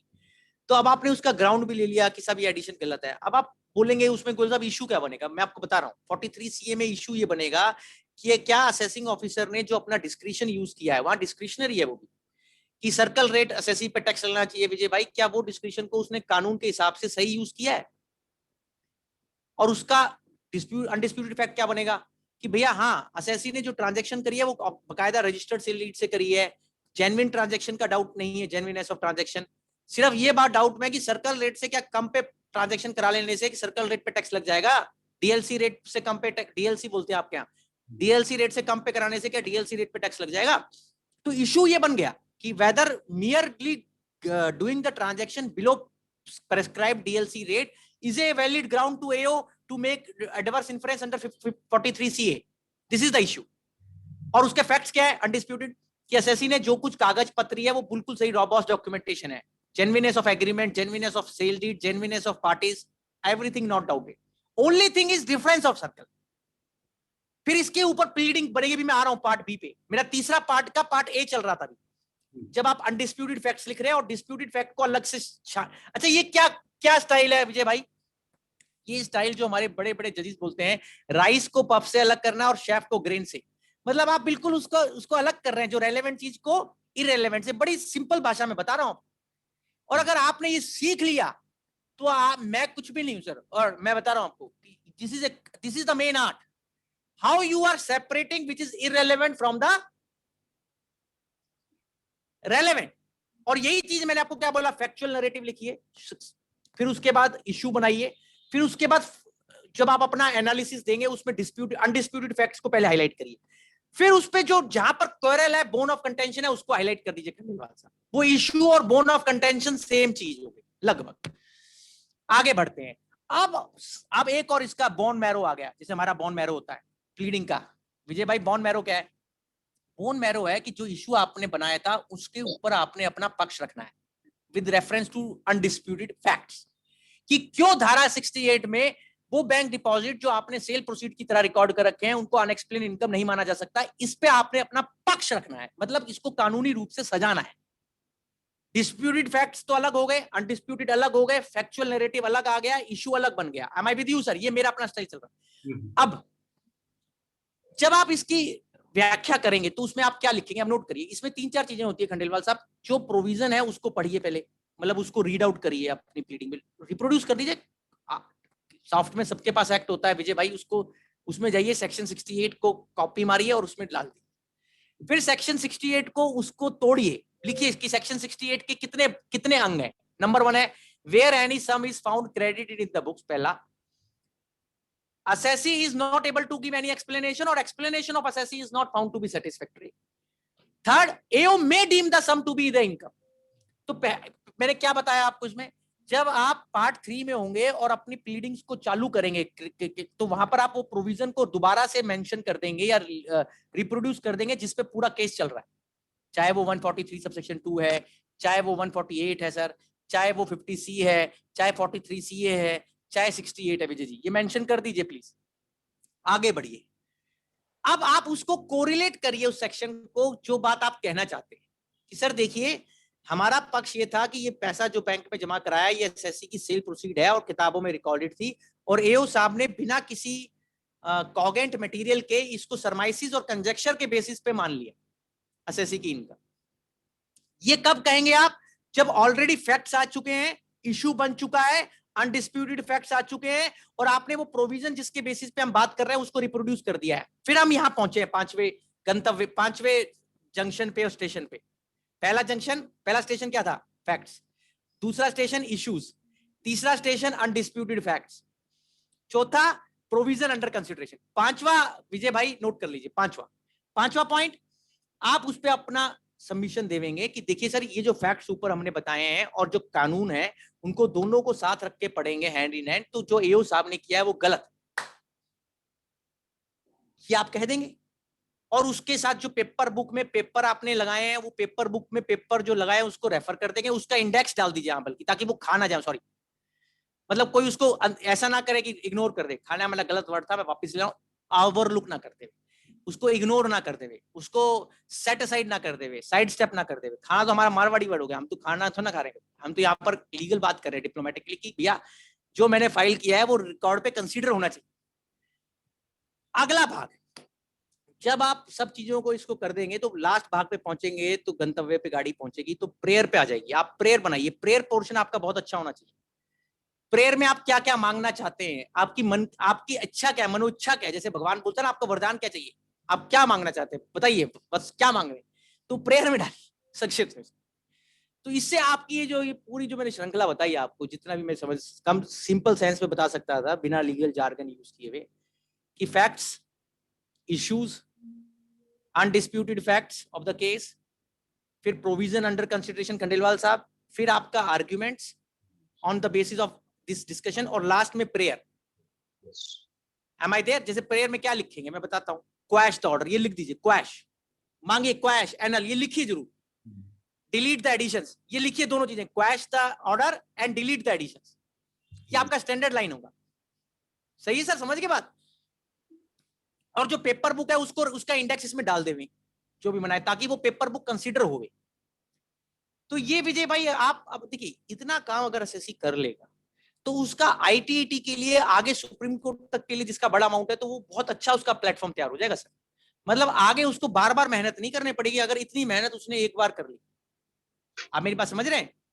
बहुत लोग कर भी रहे होंगे और इससे भी ज्यादा अच्छी कर रहे होंगे। मैं किसी की मेहनत को कम नहीं बता रहा हूं, बल्कि मैं सोचता हूं मैं नहीं ज्यादा मेहनत करना जानता हूं या मेरे को कम आता है।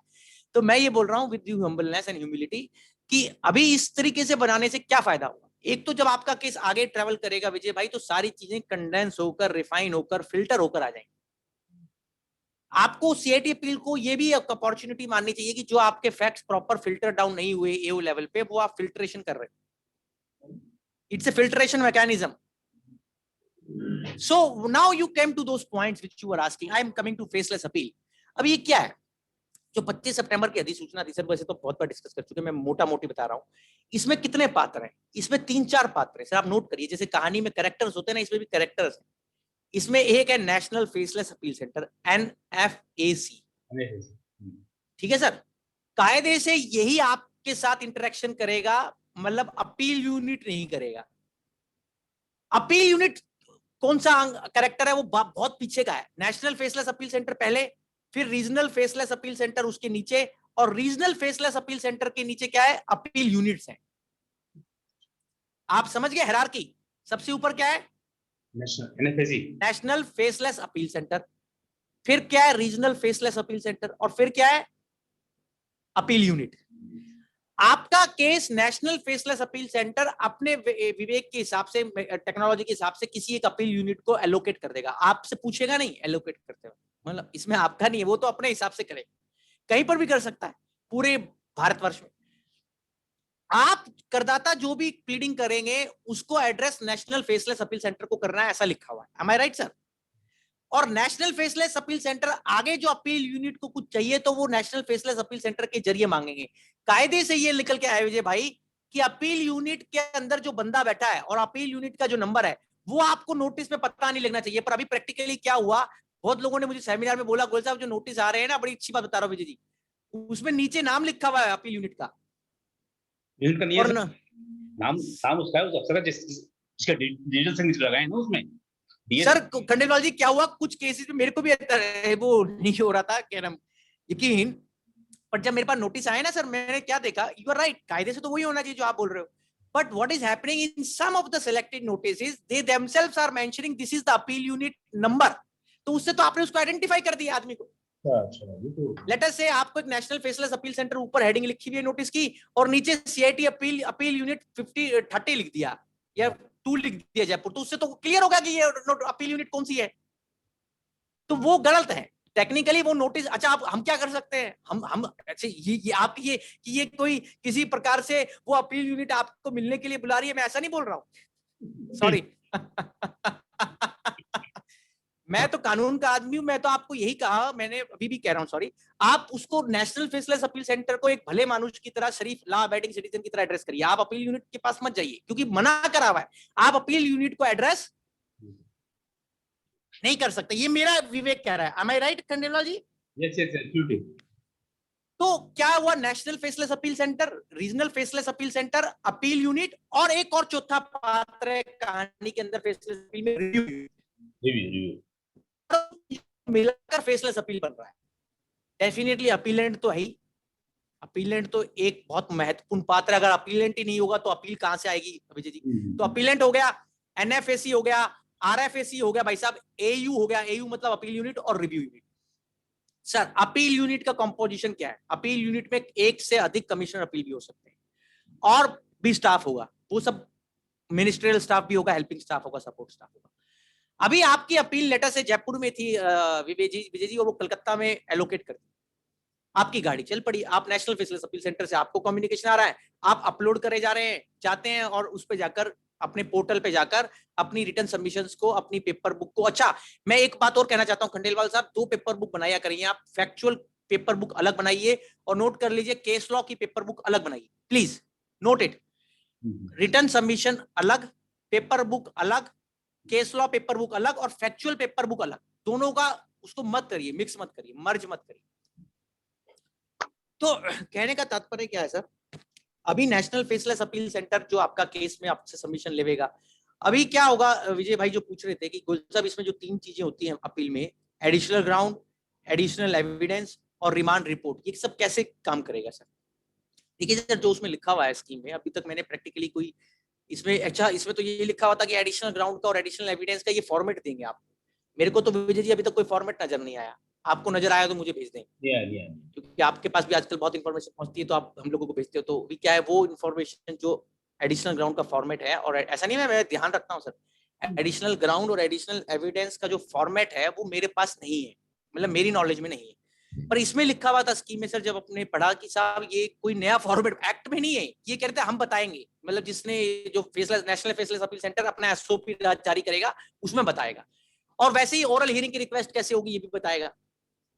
अब ये दोनों चीजें, तीनों चीजें अभी नहीं बता रखी सर इन्होंने।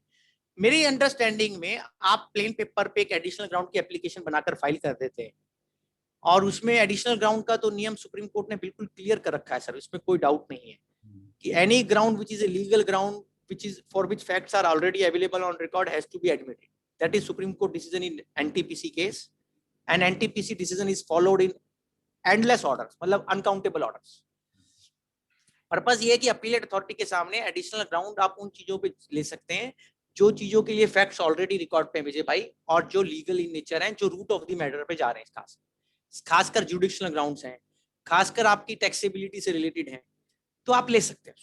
अभी आप कह रहे थे गोयल साहब उसको कैसे मेंशन करके भेजेंगे, उसको कुछ नहीं करना, जब आप रिटर्न सबमिशन लगाएंगे उसी में उसको डाल देंगे तो भी कोई दिक्कत नहीं है, और एक अलग से एडिशनल ग्राउंड की पिटीशन बना देंगे कि सर ये एडिशनल ग्राउंड हम ले रहे हैं, और ये एडिशनल ग्राउंड लेने का सेक्शन क्या होता है 250 सबसेक्शन 5, 250 सबसेक्शन 5, उसमें लिखा होता है कि आप कोई भी ग्राउंड जो आपने फॉर्म 35 में मेंशन नहीं किया और जो आप अलग से ले रहे हैं, तो उसमें आप सीआईटी के समक्ष ले सकते हैं, प्रोवाइडेड आप अपना बोनाफाइडनेस बता दें, और आप ये बता दें विजय जी कि आपने ये ग्राउंड पहले क्यों नहीं लिया था। तो उसके लिए वैसे तो बहुत सारे ऑर्डर्स हैं, पर मैं आपको कुछ ही ऑर्डर, तो एक दो ऑर्डर लिखवाऊंगा जिससे आपकी पूरी चर्चा कवर हो जाएगी सर। कि जैसे आपने ये जो एडिशनल ग्राउंड लेना है, इस ग्राउंड को लेते वक्त आपने क्या ध्यान रखना है, just a minute sir. 140 ITR 705 ये डिसीजन है विजय जी, 140 ITR 705 मद्रास हाई कोर्ट। ये ऑर्डर इतना लैंडमार्क ऑर्डर है विजय जी कि इसमें ग्राउंड कैसे किसी भी अथॉरिटी को एडिशनल ग्राउंड लेने चाहिए, आईटीएटी को, सीआईटीपी को, वो पूरा डिस्कस किया हुआ है। 140 ITR 705 Madras high court.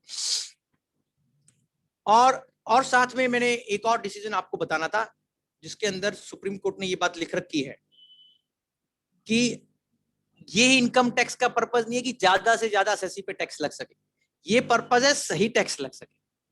That is supreme court says in Simon craves 105 ITR 212, 105 ITR 105 ITR 212, और मद्रास हाईकोर्ट भी मैंने बताया आपको। अच्छा अभी क्या होता है विजय जी, इसमें प्रोसीजर क्या है, जैसे आपकी जब फेसलेस अपील चालू होगी ना, तो वो अपने आप अपील यूनिट के साथ इंटरेक्ट करेंगे। अपील यूनिट तो आपके साथ कांटेक्ट में आएगा नहीं, तो अपील यूनिट को आपकी सबमिशन जाएंगी, आपका ग्राउंड जाएगा, आपका फॉर्म 35 जाएगा, वो कुछ चीज मंगानी होगी असेसमेंट यूनिट से जो ऑलरेडी असेसमेंट में है, तो वो किसको लिखेगी appeal unit, national faceless appeal centre को लिखेगी। नेशनल फेसलेस अपील सेंटर एक रिक्वेजिशन बनाकर भेजेगा असेसमेंट यूनिट को, वो उनको अपनी रिपोर्ट जो रिक्वेजिशन पॉइंट है उस पर सबमिट करेंगे। तो वो अब क्या हो रहा है इस पूरी प्रक्रिया में, जितने भी जहां पर भी जैसे एडिशनल ग्राउंड है या सर एडिशनल एविडेंस है, रूल 46 से होता है। एडिशनल एविडेंस आप कब फाइल करते हैं सीआईटीपी के सामने, जब रूल 46 से लगता है, आप जानते हैं ना रूल 46 से। तो एडिशनल ग्राउंड की आपकी पिटीशन खंडेलवाल जी और एडिशनल एविडेंस की पिटीशन मैंडेटरीली जो अपील यूनिट है वो उसी डिसीजन लेना है कि आपका एडिशनल ग्राउंड एडमिट हो या ना हो, या एडिशनल एविडेंस। बट खंडेलवाल जी वो उसको असेसमेंट यूनिट का रिपोर्ट तो मंगाएंगे ही मंगाएंगे, और वो अगर वो जो असेसमेंट यूनिट लिख कर देगा और जो आपने लिख कर दिया है, दोनों को बैलेंस आउट करके इक्विटी के हिसाब से, मेरी अंडरस्टैंडिंग में इक्विटी का मतलब जस्टिस के हिसाब से डिसीजन लेंगे कि एडिशनल ग्राउंड एडमिट किया जाए या एडिशनल एविडेंस एडमिट किया जाने की जाए। ये सब ये सरल भाषा में इसका वो है। I filed additional ground to the National Faceless Appeal Center. they will recommend it to the one copy will go probably to the appeal unit and one probably will go to the assessment unit to be marked for the report of that comments of the assessment unit, additional ground पे भी और additional evidence पे भी। और जब तक proper report comments नहीं आ जाएंगे, जब तक इस बात का निर्णय नहीं होगा अपील यूनिट के द्वारा विजय जी कि क्या आपकी ये additional ground additional evidence admit हो गए या ना हो गए। अच्छा, अपील यूनिट अपनी तरफ से भी कुछ पॉइंट्स बता सकता है, ये बड़ा खतरनाक है कि वो कह सकता है कि इस केस में असेसमेंट यूनिट से इन्होंने ये पहलू छोड़ दिया, इस पे असेसमेंट यूनिट से मंगाइए। ये कौन बोलेगा? अपील यूनिट बोलेगा नेशनल फेसलेस अपील सेंटर को कि ये असेसमेंट यूनिट से कार्रवाई करवा कर दीजिए। और वो ये भी बोल सकता है अपील यूनिट कि ये असेसी से अपीलेंट से भी मंगवा कर दीजिए, ये इन्होंने बताया नहीं ढंग से। ये ऐसा लगता है कि इससे आप अपील का स्कोप बढ़ा रहे हैं। This is a dangerous area. Are you getting my point? इसका मतलब जो बहुत सारे वीकनेसेस आपके ऑर्डर्स में आएंगे एओ के, वो कहीं ना कहीं आप इससे क्योर कराने की कोशिश करेंगे क्योंकि ये पावर आप पढ़िए, उसमें लिखा हुआ है विजय भाई कि appeal unit can flag out the issues for additional for comments of assessment unit on its own and for comments by appellant. This power is a very draconian power to my drastic power. It means कि अभी इनके हिसाब से assessment अभी चालू बिल्कुल full flash चालू है और ये बहुत खतरनाक है विजय। और दूसरा खतरनाक इसमें पॉइंट क्या है कि जितनी भी चीजें असेसमेंट यूनिट से आएंगी इसमें कहीं पर भी ये अभी तक नहीं लिखा हुआ, हालांकि मुझे लगता है जो भाई वो आपको कन्फ्रंट प्रॉपरली हो रही नहीं हो रही ये मुझे नहीं पता, प्रैक्टिकली मैंने तो अभी नहीं देखा। बट जितनी भी चीजें अपीलेंट की बैक से रिसीव हो रही, जैसे अपीलेंट के बैक पे क्या क्या चीजें आएंगी फेसलेस अपील में आप नोट कर लीजिए। असेसमेंट यूनिट की कमेंट्स एडिशनल ग्राउंड पे, असेसमेंट यूनिट के कमेंट्स एडिशनल ग्राउंड पे, एडिशनल एविडेंस पे, और जो भी चीजें अपील यूनिट ने मांगी है वो सब चीजें जो असेसमेंट यूनिट सबमिट करेगा नेशनल फेसलेस अपील सेंटर को, क्या वो आपको देखने का अधिकार होगा नहीं होगा, ये क्वेश्चन मार्क। क्या उस समय आपको ओरल हियरिंग मिलेगी नहीं मिलेगी, ये दोनों बातें मैं फ्लैग कर रहा हूं कि एक तो जो आपकी बैक पे अपीलेंट की बैक पे जो सारी चीजें असेसमेंट में और सॉरी अपील में आवेंगी वो क्या अपने को रिबटल के लिए कन्फ्रंट की जाएंगी प्रॉपरली नेचुरल जस्टिस के तहत, अभी उसका क्लैरिटी नहीं है सर। बट मैं तो आपको हमेशा ही बोलूंगा और मैंने शुरू में भी बोला था कि जब आप अपनी सबमिशन बनाते हैं उसको क्लोज भी और ओपन भी ओरल हियरिंग की रिक्वेस्ट के साथ करिए और उन सब में ये जरूर डालिए कि जो हमने नीचे कहा था उसको भी कंसीडर किया जाए और जो हमने पहले फाइल किया था उसको भी, मैं ये भी डलवा रहा हूँ सब जगह कि भैया आपने जितनी भी चीजें पहले फाइल करी थी और असेसमेंट में या ओल्ड मोड में वो सब कंसीडर करने के बाद ही निर्णय लिया जावे, ऐसा भी आप प्रार्थना करिए। अभी बात हो रही थी कि ये विजय भाई पूछ रहे थे एडिशनल ग्राउंड, मैंने बताया सर एडिशनल ग्राउंड का petition section 250 subsection 5 additional evidence का रूल 46 से होता है। पर मोटी बात क्या है कि उसका फॉर्मेट अभी नहीं आया, पर उन दोनों प्रक्रियाओं का पर्पस विजय जी जस्टिस करने का है, चाहे एडिशनल ग्राउंड हो चाहे एडिशनल एविडेंस हो। Justice is a very larger हो, जस्टिस मतलब न्याय होना चाहिए। अब किसी आदमी को नहीं पता था, ईओ ने नहीं मांगा, ईओ ने उसको टाइम नहीं दिया, एकदम से असेसमेंट कर दिया, तो वो सब केसेस हैं जहां पर आपको एडिशनल एविडेंस और एडिशनल ग्राउंड एडमिट होना चाहिए। आप प्रेयर करें। जो अपील यूनिट अपना ऑर्डर ड्राफ्ट करेगा वो ऑर्डर रिव्यू यूनिट के लिए भी जाएगा depending upon the quantum involve. Review unit के कमेंट्स आपके साथ शेयर किए जाएंगे नहीं किए जाएंगे ये अभी क्लियर नहीं है। अपील यूनिट जो अपना ऑर्डर बनाएगा ड्राफ्ट ऑर्डर, वो रिव्यू यूनिट के बाद रिव्यू होने के बाद और उनकी सहमति मिलने के बाद फाइनल ऑर्डर में रूप में तब्दील होगा। तो इसमें रिव्यू यूनिट की कंकरेंस भी चाहिए। अपील यूनिट प्राइमरी रोल में, अपील यूनिट के पास 6 काम है, आप ये भी लिख लीजिए कि अपील यूनिट क्या क्या काम कर रहा है, बहुत इंपॉर्टेंट 6 काम है। नंबर 1 डिले कंडोन होना नहीं होना खंडेलवाल साहब वो अपील यूनिट डिसाइड करेगा, नोट कर लीजिए। Delay condonation appeal unit, additional ground admission appeal unit, additional evidence admission appeal unit, AO से कमेंट्स मंगाने हैं अपील यूनिट, एक्स्ट्रा इंक्वायरी करवानी है अपील यूनिट, जो ड्राफ्ट ऑर्डर बनाना है वो अपील यूनिट। ये 6 महत्वपूर्ण काम है इस पूरी प्रक्रिया में जो अपील यूनिट के अधीन है।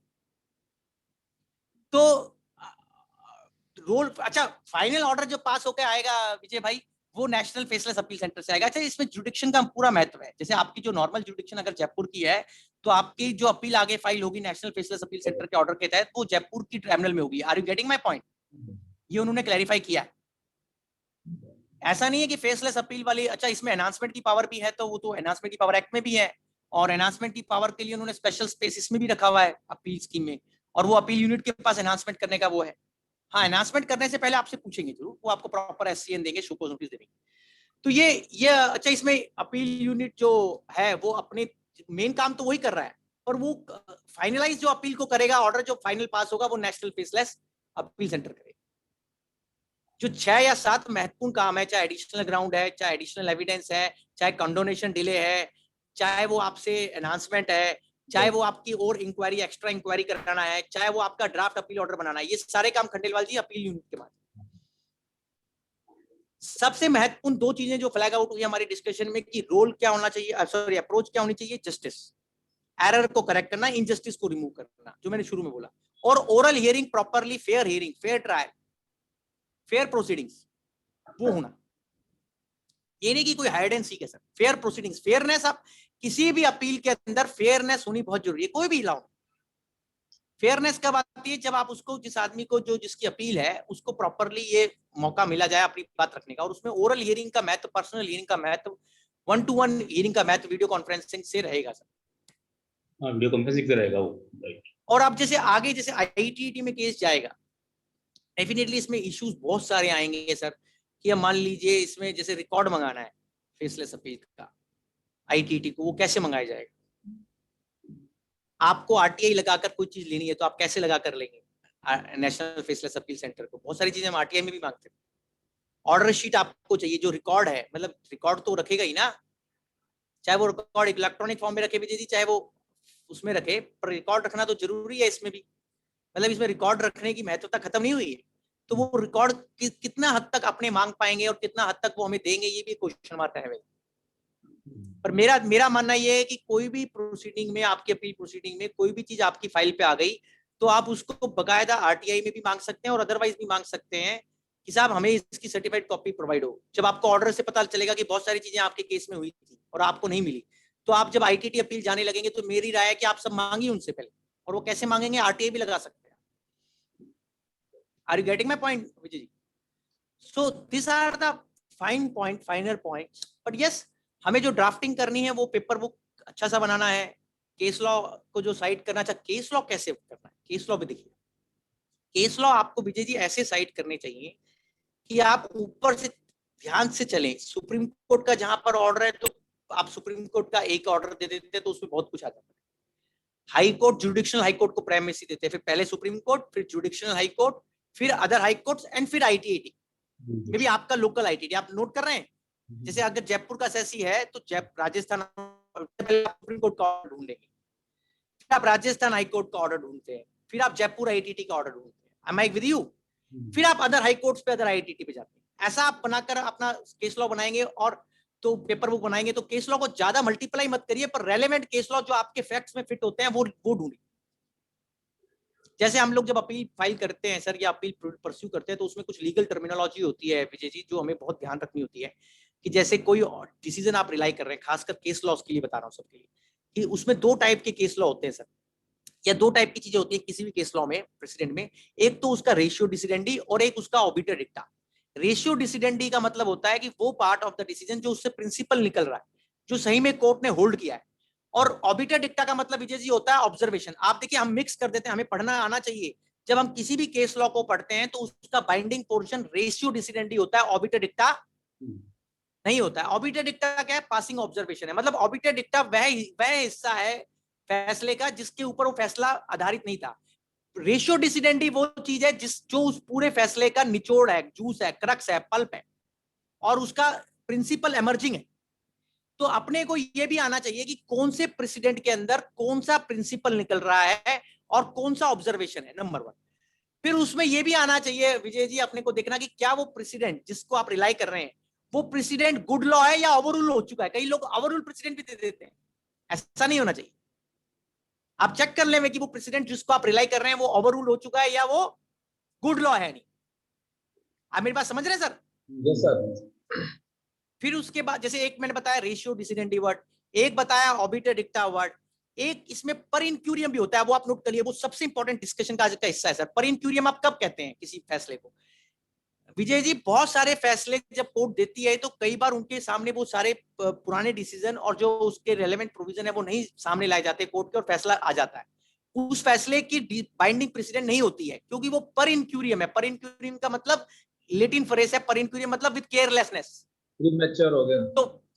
तो पर इंक्यूरियम को आपको पता होना चाहिए कि किस डिसीजन को आप पर इंक्यूरियम कहते हैं, ये पता लगाना आना चाहिए। जैसे मैं आपको उदाहरण दूं, अभी एक सुप्रीम कोर्ट का फैसला आया लेट अस से सुपर मॉल का 153 capital C section income tax act पे, उसमें एक जजमेंट पहले से था सुप्रीम कोर्ट का सिंगर टेक्निकल एजुकेशन सोसाइटी जो उसी पॉइंट पे था, उसको बिना कंसीडर करे वो डिसीजन आ गया और कुछ उसने बात अलग से कह दी उस डिसीजन को बिना कंसीडर करे। तो सुपर मॉल का डिसीजन जो बाद में आया जिसमें पहले वाला डिसीजन कंसीडर नहीं हुआ, तो हम उसको अपनी लीगल लैंग्वेज में टर्मिनोलॉजी में बोलते हैं it's a per incuriam according to my understanding, humble understanding. तो पर इंक्यूरियम क्या है? पर इंक्यूरियम का मतलब जिस फैसले के अंदर पुरानी चीजें कंसीडर नहीं होंगी, पुराने फैसले उसी कोर्ट के या हायर कोर्ट के कंसीडर नहीं होंगे, तो उस फैसले का बाइंडिंग प्रेसिडेंस खत्म हो जाए। तो ये आपको पता लगाना आना चाहिए पर इंक्यूरियम क्या होता है, बाइंडिंग प्रेसिडेंट क्या होता है, रेशियो क्या होता है, ऑबिटर डिक्टा क्या होता है। और सबसे लास्ट में सर ये बात भी आनी चाहिए विजय भाई कि जुडिशियल डिसिप्लिन क्या है, जुडिशियल डेकोरम क्या है, जुडिशियल अप्रोच क्या है, जुडिशियल डिस्क्रिशन क्या है, ये मैं आपको हाईलाइट कर रहा हूं। तो क्या है judicial decorum, judicial discipline, judicial क्या नाम, जो जुडिशियल मर्यादा क्या है, जुडिशियल डिस्क्रिशन क्या है। जुडिशियल डिस्क्रिशन है मतलब आपको कई चीजें हो सकता है अपने पर्सनल माइंड से अच्छा ना लगे पर आपको लॉ के हिसाब से चलना है, वो पर्सनल डिस्क्रिशन नहीं है, ये जुडिशियल डिस्क्रिशन है। ये जो अपीलेट प्रोसेस है इट्स ए जुडिशियल डिस्क्रिशन। इसीलिए बेंजामिन कार्डोजो बोलते थे कि जज को अपनी भावनाओं को, अपनी सेंटिमेंट्स को अलग रख के न्याय करना है। जैसे एक और चीज है विजय भाई, मैं आपको एक और वर्ड बताता हूं, बड़ा इंटरेस्टिंग है, वो बहुत काम आता है, स्टेयर डिसाइसिस। स्टेयर डिसाइसिस क्या है? स्टेयर डिसाइसिस का मतलब होता है कि जो चीज पहले एक बार आपके केस में डिसाइड हो चुकी उसको एक ही पॉइंट पे फैसला आ चुका। स्टेयर डिसाइसिस का मतलब होता है लुक विद कंसिस्टेंसी, कंसिस्टेंसी का सम्मान करिए, स्टेयर डिसाइसिस। तो 4 वर्ड आपने नोट कर लिया आज की हमारी व्याख्या में, रेशियो, डिसिडेंडी, ऑबिटर डिक्टा, पर इंक्यूरियम और लास्ट में ये स्टेयर डिसाइसिस। तो मेरा मानना ये सर, ये तो एक प्रयास है, सीखते रहते हैं मेरे अपनी तरफ से, जो आपने आज मुझे बुलाया था। आप इन लीगल लेटिन फ्रेसों को भी यूज कर सकते हैं पर ज्यादा यूज मत करिए, पता नहीं किसी को समझ में आए, कोई उसको किस भावना से ले। विजय भाई कई बार ऐसा भी होता है कि आप लिखते तो अच्छी भावना से, सामने वाला उसको पढ़ते पढ़ते कहीं उसको बुरा ना मान जाए। इस चीज का ध्यान रख, संतुलन बनाए रखना जरूरी है। संतुलन मतलब उसका फलक्रम सेट होना चाहिए, फ्रीक्वेंसी, वेवलेंथ। क्वेश्चंस ले लीजिए सर, कोई क्वेश्चन है तो सर। सर एक क्वेश्चन ये था, जो आपने बताया डिले कंडोन की जो एप्लीकेशन हम लगाएंगे, अभी ये सारा सिस्टम ऑनलाइन हो गया, पता लगा वो टाइम ही एक्सपायर हो गया तो हम फाइल ही नहीं कर पा रहे अपील, तो इसके लिए क्या अलग मैकेनिज्म बनाया है डिले के लिए कंडोन एप्लीकेशन लगाने के लिए, उसी में लगेगा साथ में? सर वही तो पहले ही बात तो कायदे से उन्होंने जो फॉर्म 35 बनाया था उसी में बोला था आपको डालो, पर आप कोई बात नहीं, आप रिटर्न सबमिशन बना रहे हैं तो उसके साथ में एक पिटीशन लगा दीजिए और उसमें ये लिखिए कि आपका डिले कंडोनेशन का जो मेन प्रिंसिपल है कि quality of explanation, not quantity of, number of delays कितना है वो इंपॉर्टेंट नहीं है, कि आपका ये रीजन आना चाहिए कि आपने डिले क्यों हुआ। आप मेरी बात समझ रहे हैं? ये सुप्रीम कोर्ट के सारे जजमेंट्स का जूस है, नेग्लिजेंस को नहीं वो मानते, बट हाँ आपका अगर बोनाफाइड कोई एक्सप्लेनेशन है, आपने गलत एडवाइस मिली थी, जैसे ज्यादातर लोग क्या बोलते हैं कि साहब हमें गलत प्रोफेशनल एडवाइस मिली थी, आपको कहेंगे उसका सीए का एडवोकेट का एफिडेविट लाइए, तो बी केयरफुल इन दैट थोड़ा सा। Yes you can have, sorry portal पे अगर वो अलाउड ही नहीं करता, जैसे उन्होंने डेट ऑफ ऑर्डर पूछा उसके मान लो 60 दिन या 90 दिन हो गए, उसके बाद वो अलाउड ही नहीं करता, इन दैट केस क्या होगा? नहीं सर, ना सर मना नहीं कर सकते, आप तो जब मर्जी अपील फाइल करिए, आपकी इच्छा है। वो तो ज्यादा से ज्यादा ये कर सकता है कि आपकी कंडोनेशन पिटीशन लेकर आपकी लिमिटेशन के ग्राउंड पे अपील डिसमिस कर दे, फिर आप आईटीटी जाएं उसके अगेंस्ट। पर ये मतलब नहीं है कि वो आपका अपील फाइल करने का राइट ले लें, चाहे मैं 5000 दिन बाद अपील फाइल करूं। यार आपको बता रहा हूं, बॉम्बे हाई कोर्ट का एक ऑर्डर आया था विजय मेघानी का, विजय आपका नाम विजय अग्रवाल साहब है और विजय मेघानी साहब है, 398 ITR पन्ना नंबर 198 नोट कर लीजिए सर।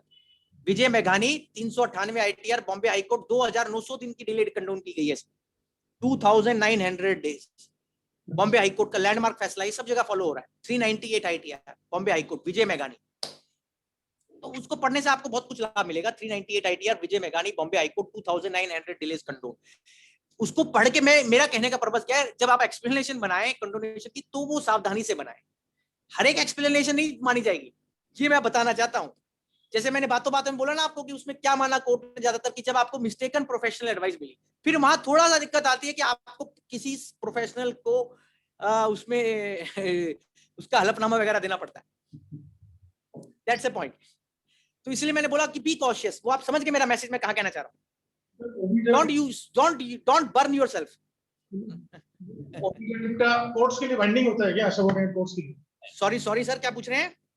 ओबिटा डिक्टा जो आपने ऑब्जर्वेशन बताया कोर्ट्स का, वो सबऑर्डिनेट सर वो ब्रदर बाइंडिंग तो नहीं कह सकते, बट वो हाँ उसका बहुत हैवी परसुएसिव इफेक्ट होता है। जैसे मान लीजिए एक सुप्रीम कोर्ट का फैसला आया एनआरए आयरन बहुत बार पढ़ा हमने, तो उसमें अगर कुछ पार्ट ऐसा होगा डिसीजन का जो रेशियो डिसिडेंडी में आता है कि 68 में शेयर कैपिटल कब जेन्युइन मानी जाएगी, और कुछ ऑबिटर डिक्टा में आएगा कि 68 के प्रिंसिपल क्या है विजय जी। तो सुप्रीम कोर्ट का ऑबिटर डिक्टा भी, हायर कोर्ट्स का, हाई कोर्ट का भी ऑबिटर डिक्टा बहुत हैवी परसुएसिव वैल्यू रखता है। हम ये नहीं कह सकते कि जज साहब ने ऐसे कह दिया इसको इग्नोर कर दिया जाए, पर ये हाँ वो बाइंडिंग नहीं होता। बाइंडिंग प्रेसिडेंट का पर्पस है रेशियो डिसिडेंडी, आप समझ रहे हैं? हाँ ऑबिटर डिक्टा की परसुएसिव वैल्यू, आप समझ रहे हैं परसुएसिव वर्ड में जब बोलता हूं तो what I mean by persuasive word? जज का माइंड देता है ओबिटा डिक्टा। सर एक आपने जो रिप्लाई का सीक्वेंस बताया सर ये बहुत विजय भाई ये बड़ी फाइन आर्ट है। मैं आपको बता रहा हूँ, मैं कई दिनों से जब बीच में पेंडेमिक में भी पढ़ता था कि किसी भी जजमेंट के अंदर ये दोनों भागों को भी अलग करना ना कि ऑबिटर डिक्टा और रेशियो डिसिडेंडी, आसान काम नहीं है। हमारे यहाँ बड़ी हायर कोर्ट्स में जो लोग आप लोगों में से जैसे ट्रिब्यूनल में जाते हैं, हाई कोर्ट सुप्रीम कोर्ट में, वो जानते हैं कि हमारे बहुत सारे जो फैसले जो ऊपर के कोर्ट्स के आते हैं उसमें कई बार तो बहस इसी बात पे हो रही होती है कि ऑबिटर डिक्टा किसको कहते हैं, बाइंडिंग प्रेसिडेंट किसको कहते हैं, और इसी पे झगड़ा चल रहा होता है। जैसे अभी आपको उदाहरण के तौर पर बात लिखवाना चाहता हूँ, अभी दिल्ली सुप्रीम कोर्ट का 3 जजेस की खंडपीठ का ऑर्डर आया है कि रेशियो डिसिडेंडी कैसे निकालना है आपको। जस्टिस नारीमन का, इनकम टैक्स में बता रहा हूँ, 433 ITR पन्ना नंबर 1, 433 ITR आप सब नोट कर लें, पेज नंबर 1, ये 80P सेक्शन पे आया है सुप्रीम कोर्ट का order. 433 ITR page number 1 supreme court of India. ये मलयाली कोऑपरेटिव सोसाइटी का कोई बैंक का केस था 80P का, समझ। तो उसमें उन्होंने ये लिखा है विजय जी की बाइंडिंग प्रेसिडेंट का रेशियो डिसिडेंडी किस जजमेंट के किस हिस्से को बोल रहे हैं, तो इसको पढ़ने से लाभ होगा। बोलिए विजय भाई। सर एक आपने रिप्लाई का बताया, पहले फैक्ट्स देने हैं फिर उसका इश्यू देने हैं, तो ये सारा सीक्वेंस क्या हमें हेडिंग पे डालनी है या केवल ये सीक्वेंस मेंटेन करनी है? सर आप देखिए, ये मैं आपकी जो यूनिक क्रिएटिविटी, इंडिविजुअल क्रिएटिविटी है उसके अंदर एक रोड़ा नहीं बनना चाहता हूँ, रोड ब्लॉक। मैं अपनी एक हम्बल जो आइडिया आपको दे दिया है, आप अपनी इंडिविजुअल क्रिएटिविटी इसमें करने के लिए पूर्णतः स्वतंत्र हैं। Let me humbly put it like this. Members की डिमांड है कि एक आपका ड्राफ्ट किया हुआ एक रिप्लाई की कॉपी मिल जाए तो थोड़ा सा एक आइडिया लग जाएगा, तो वो मैं अपने भाई साहब मैं आपको बता रहा हूँ, मेरा रिप्लाई पढ़ेंगे ना तो आपको कुछ भी, ये मैं जो रिप्लाई बनाता हूँ ना वो करने के लिए अलग है। मैं अपना जो काम करता हूँ उसमें इतनी लीगल एंग्लिश डाल देता हूँ, मेरी आदतें कुछ खराब है, इसलिए आप उसको बेस मत मानिए, उसको मत। मैं शेयर नहीं करना चाहता, ऐसा नहीं है। मैं आपके साथ, मेरे जितने भी राइटर्स हैं आज तक आपको पता है, जो भी मेरा बना हुआ है सब आप लोगों के पास रहता है। बट यहाँ मैं आपको इसलिए ऐसा बोल रहा हूँ, अपनी वाला सबमिशन मैं आपको शेयर कर लूंगा, मुझे कोई प्रॉब्लम नहीं है। There is nothing like it sir, there is no problem at all. But what I want to submit Vijay bhai, and I will share it also when I say it, but the point which I am saying here is कि जो आपका individual creativity उस case के facts के हिसाब से आप उसको जितना ज्यादा हाईलाइट करेंगे वो उतना ज्यादा बेटर बनेगा। आप समझ रहे हैं खंडेलवाल जी? सही है। ये नहीं है कि कोई उसमें मैं आप जैसे मान लीजिए अब 115 BB का कोई राइटअप है, मैंने आपको 115 BB का पूरा डीमोनेटाइजेशन का नोट बनाकर दिया हुआ है, आपके पास नहीं होगा तो मैं दोबारा भेज दूंगा, ऑपरेशन क्लीन मनी का। तो पर उसमें क्या है विजय जी, वो तो मेरे उसमें इनपुट्स हैं, जुडिशियल इनपुट्स, पर जैसे रिप्लाई कैसे बनाना चाहिए, जैसे मैं अपना सिनॉप्सिस ITT का कैसे बनाता हूँ वो मैंने बताया। अभी ITT भी फेसलेस हो जाएगा तो मैं तो ITT का सिनॉप्सिस खंडेलवाल जी जैसे मैंने बताया वैसे ही बनाता हूँ कि फैक्चुअल क्रक्स क्या है, फिर उसके बाद इश्यूज क्या है, फिर उसके बाद अनडिस्प्यूटेड फैक्ट्स क्या है, फिर उसके बाद प्रोविजन क्या है, फिर उसके बाद जूरिस्प्रूडेंस क्या है, और उसके बाद प्रेयर क्या है। ये बहुत साधारण तरीके से आप इसके हेडिंग कर देंगे तो और अच्छा हो जाएगा। ये हेडिंग कर दीजिए, क्या दिक्कत है? इसके कंपार्टमेंट कर दीजिए, इसको मतलब इसको पोर्शन वाइज इसको पैराफ्रेज कर दीजिए, इसका अलग अलग वो कंपार्टमेंटलाइजेशन कर दीजिए। Any member have any query? Sir मेरी एक क्वेरी है। बोलिए सर। इधर नहीं, कपिल ये सर इधर ही है। मैंने एक अपील फाइल करी सर मैनुअल फाइल करते हैं instead of filing. Electronically. Sir कहते हैं उसको मैंने मैनुअल फाइल कर दी, जब जो ऑनलाइन सर वो हियरिंग भी होगी उसमें पार्टली। सर मैंने उस अपील को बीएससी में लगाया, विवाद से नहीं आपने अपील क्या करी भाई साहब? अपील फाइल कर दी CIT manually. Okay manually file कर दी। ओके आई सी। आगे बताइए सर। हाँ जी। ऑनलाइन फाइलिंग का आ गया, ओके वो आ गया था कि आपको ऑनलाइन फाइल करनी है, but instead of filing online मैंने उसको मैनुअली फाइल कर दी। कोई बात नहीं, आगे बताइए सर। ठीक है, उसके बाद उसकी हियरिंग भी होगी, पार्ट की 2 या 3 हियरिंग होगी मैनुअली। और मैनुअली फाइल हुई, उसी का नोटिस ओके सर, करेगा। सीआईटी ने मेरे को ये भी नहीं कहा कि आप ऑनलाइन फाइल करके आओ। मैं समझ गया सर। अब मैंने उस अपील को मैंने बीएससी में लगा दी, विवाद से विश्वास स्कीम में। बिल्कुल सही किया। वो अपील खारिज भी नहीं हुई थी, ऑर्डर भी नहीं आया था। अब उन्होंने उसको मेरे को अप्रूव तो कर दी, बट विद रिमार्क कि आप इसका डिले का कंडोम करा के लाओ। किस चीज का खंडन का डिले करा के लाओ? उस अपील को जो आपने लेट फाइल करी है, we are not considering. Sir ये आप भाई साहब कौन बोल रहे हैं? हमारे दोस्त, क्या नाम है आपका सर? अरुण त्रिवेदी जी। त्रिवेदी साहब, मैं ये एक आपको बात बता रहा हूँ हम्बली सर, मेरा जो हम्बल ओपिनियन है, एक आप सुप्रीम कोर्ट का ऑर्डर नोट करिए 29 ITR 670 मेलाराम 29 ITR 670।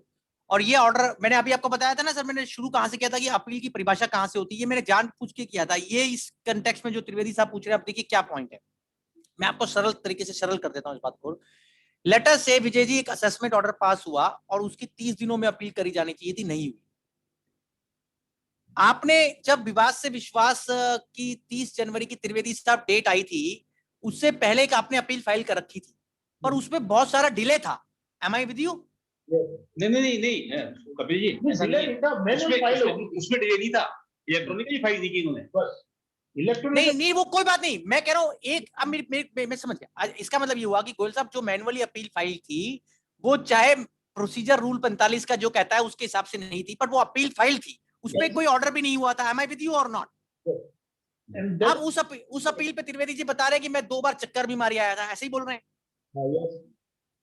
तो अब जब वो अपील, मैं ये बता रहा हूं कि अपील की परिभाषा के अंदर अपील क्या है? Appeal can be according to someone can be an invalid appeal also. An appeal can be a मतलब कि admissible appeal or non admissible appeal, or a appeal which is barred, time barred or not. So Supreme Court in 29 ITR 670 ये कहता है खंडेलवाल जी कि appeal, किसी case में किसी चीज को अपील कहने के लिए ये जरूरी नहीं है कि उसमें वो जो उसके अंदर डेफिशिएंसी है वो उसमें रिमूव हुई हो। अपील का मतलब है अपील फाइल करी हुई हो, ये अपील का मतलब होता है। ये मैंने बताया था आपको शुरू में भी और अभी भी बता रहा हूं। तो त्रिवेदी जी का केस बिल्कुल कॉम्पिटेंट है, उसमें कुछ भी करने की जरूरत नहीं मेरे अनुसार। क्यों? मेरा लॉजिक आपको 29 ITR 670 दोबारा बता रहा हूं। मेरा लॉजिक ये है कि जब आपकी 30 जनवरी 2020 यही कट ऑफ डेट थी सर उसकी, नहीं 31 जनवरी जो भी, उससे पहले इनका मैनुअल अपील फाइल था। Am I right? वो अपील पेंडिंग था, वो अपील उसने डिसाइड नहीं किया था एज पर लॉ।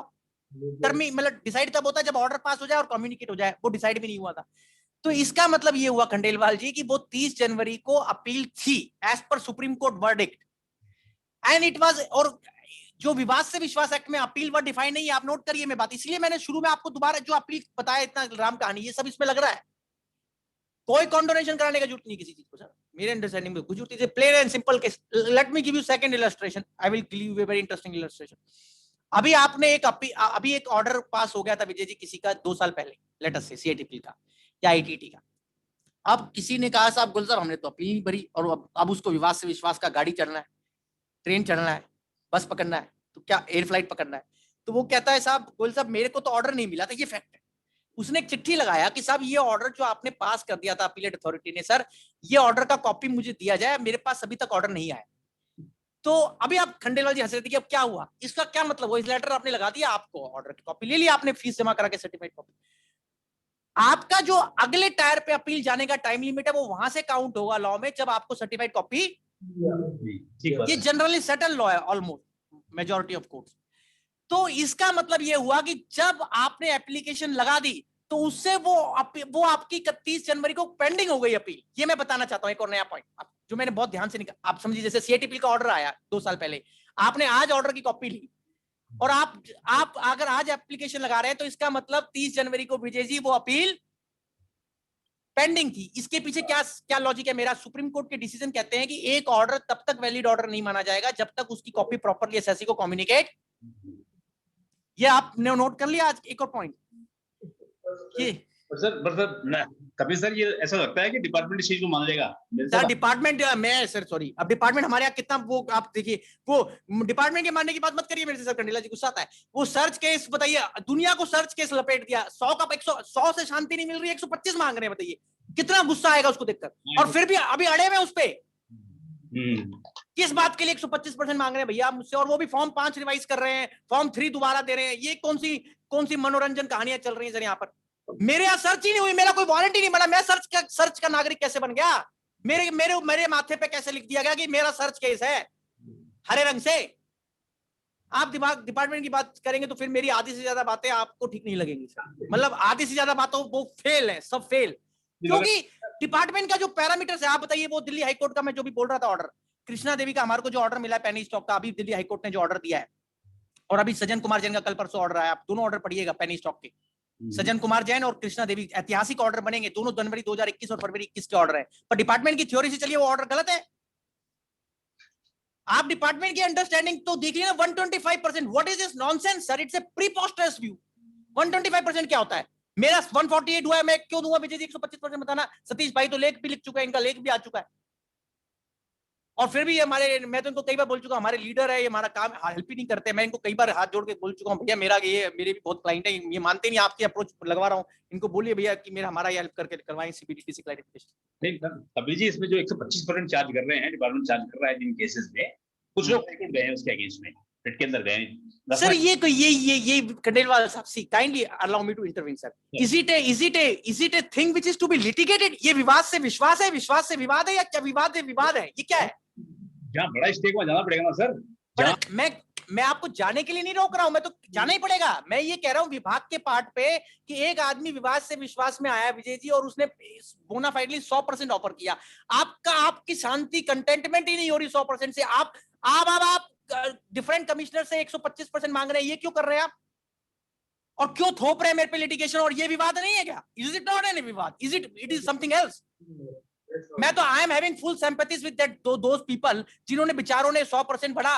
वो तो उनके लिए ऐसा हुआ, नमाज पढ़ने गए और आपके गले में कुछ और डल गया, ऐसा कुछ हो रहा है आपके साथ। तो फिर आप बोलेंगे मैं बोल रहा हूं, दिस इज लाइक दिस ना, फॉर व्हाट आई हैव। अरे आप मेरे से 100% ले रहे हैं, और आपने अच्छा अभी क्या हुआ खंडेलवाल जी, कल परसों मेरे से केस आर्ग्यू कर रहा था उन भाई साहब का, अभी 100% का 125% का लफड़ा था, मतलब उन्होंने 100 बोला, इन्होंने 125 मांग लिया।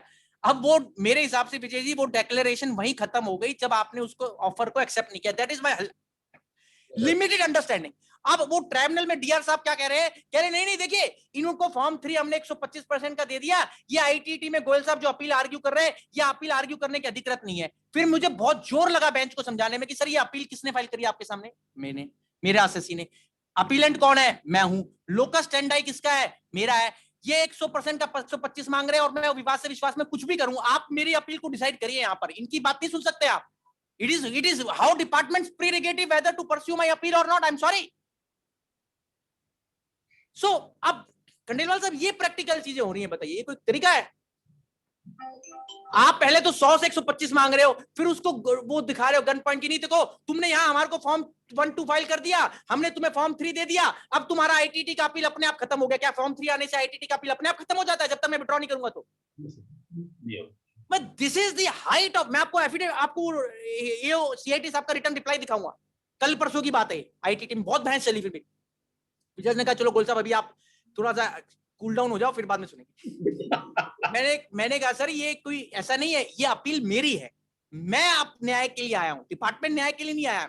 मैं विवाद से विश्वास में जो मर्जी कर रहा हूं, ये मुझे सूली पे लटका दे वहां पर, सॉरी अगर मैंने किसी अंडरटेकिंग का वायलेट किया, इफ एट ऑल अगर है, ऐसा नहीं है। पर ये यहां मेरे को ऐसा कैसे बोल सकते हैं कि मैं अपील आर्ग्यू करूं नहीं करूं? It is my locus standi, it is not their locus standi. तो मैं आपको ये बात इसलिए कह रहा हूं खंडेलवाल साहब कि विवाद से विश्वास act is a good thing, many people have gone in, हम इसको क्रिटिसाइज नहीं कर रहे, बट आप 100 से 125 मांग रहे हो। कमिश्नर के कुछ कमिश्नर ने 100 पे ले लिया, कुछ लोगों का 100 पे गति भी हो गया, फॉर्म 5 भी आ गया। उन्होंने क्या अपराध कर दिया जिनका जो बेचारे जिनका नहीं आया था? मतलब ये कैसा डिस्क्रिमिनेशन चल रहा है बताइए आप अपने जयपुर में आरटीई लगा के पूछिए कि भैया आपने कितनों का 100 में मान लिया ऐसे केसेस में, और कितनों का 125 में मांगा, दोनों में क्या डिफरेंस है? दूध का दूध और पानी का पानी हो जाएगा।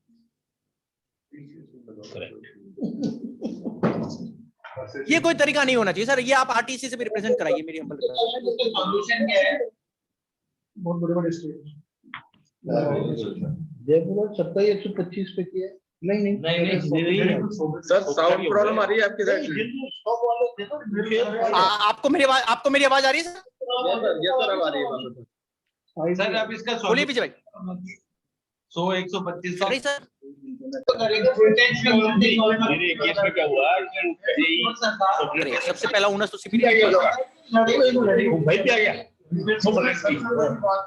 सर आवाज आ रही है क्या? हाँ आ रही है, आपको आ रही है मेरी बात सर? आ रही है सर। मैं ये कह रहा था विजय भाई कि सीबीडीटी को अपने कलेक्टिव रिप्रेजेंटेशन देवे, नंबर 1 इंस्टीट्यूट की तरफ से, आरटीसी की तरफ से, और वहां जाकर हम उनको कन्विंस परसुएड करें, काउंसलिंग करें। काउंसलिंग आजकल बहुत इंपॉर्टेंट है कि भैया ये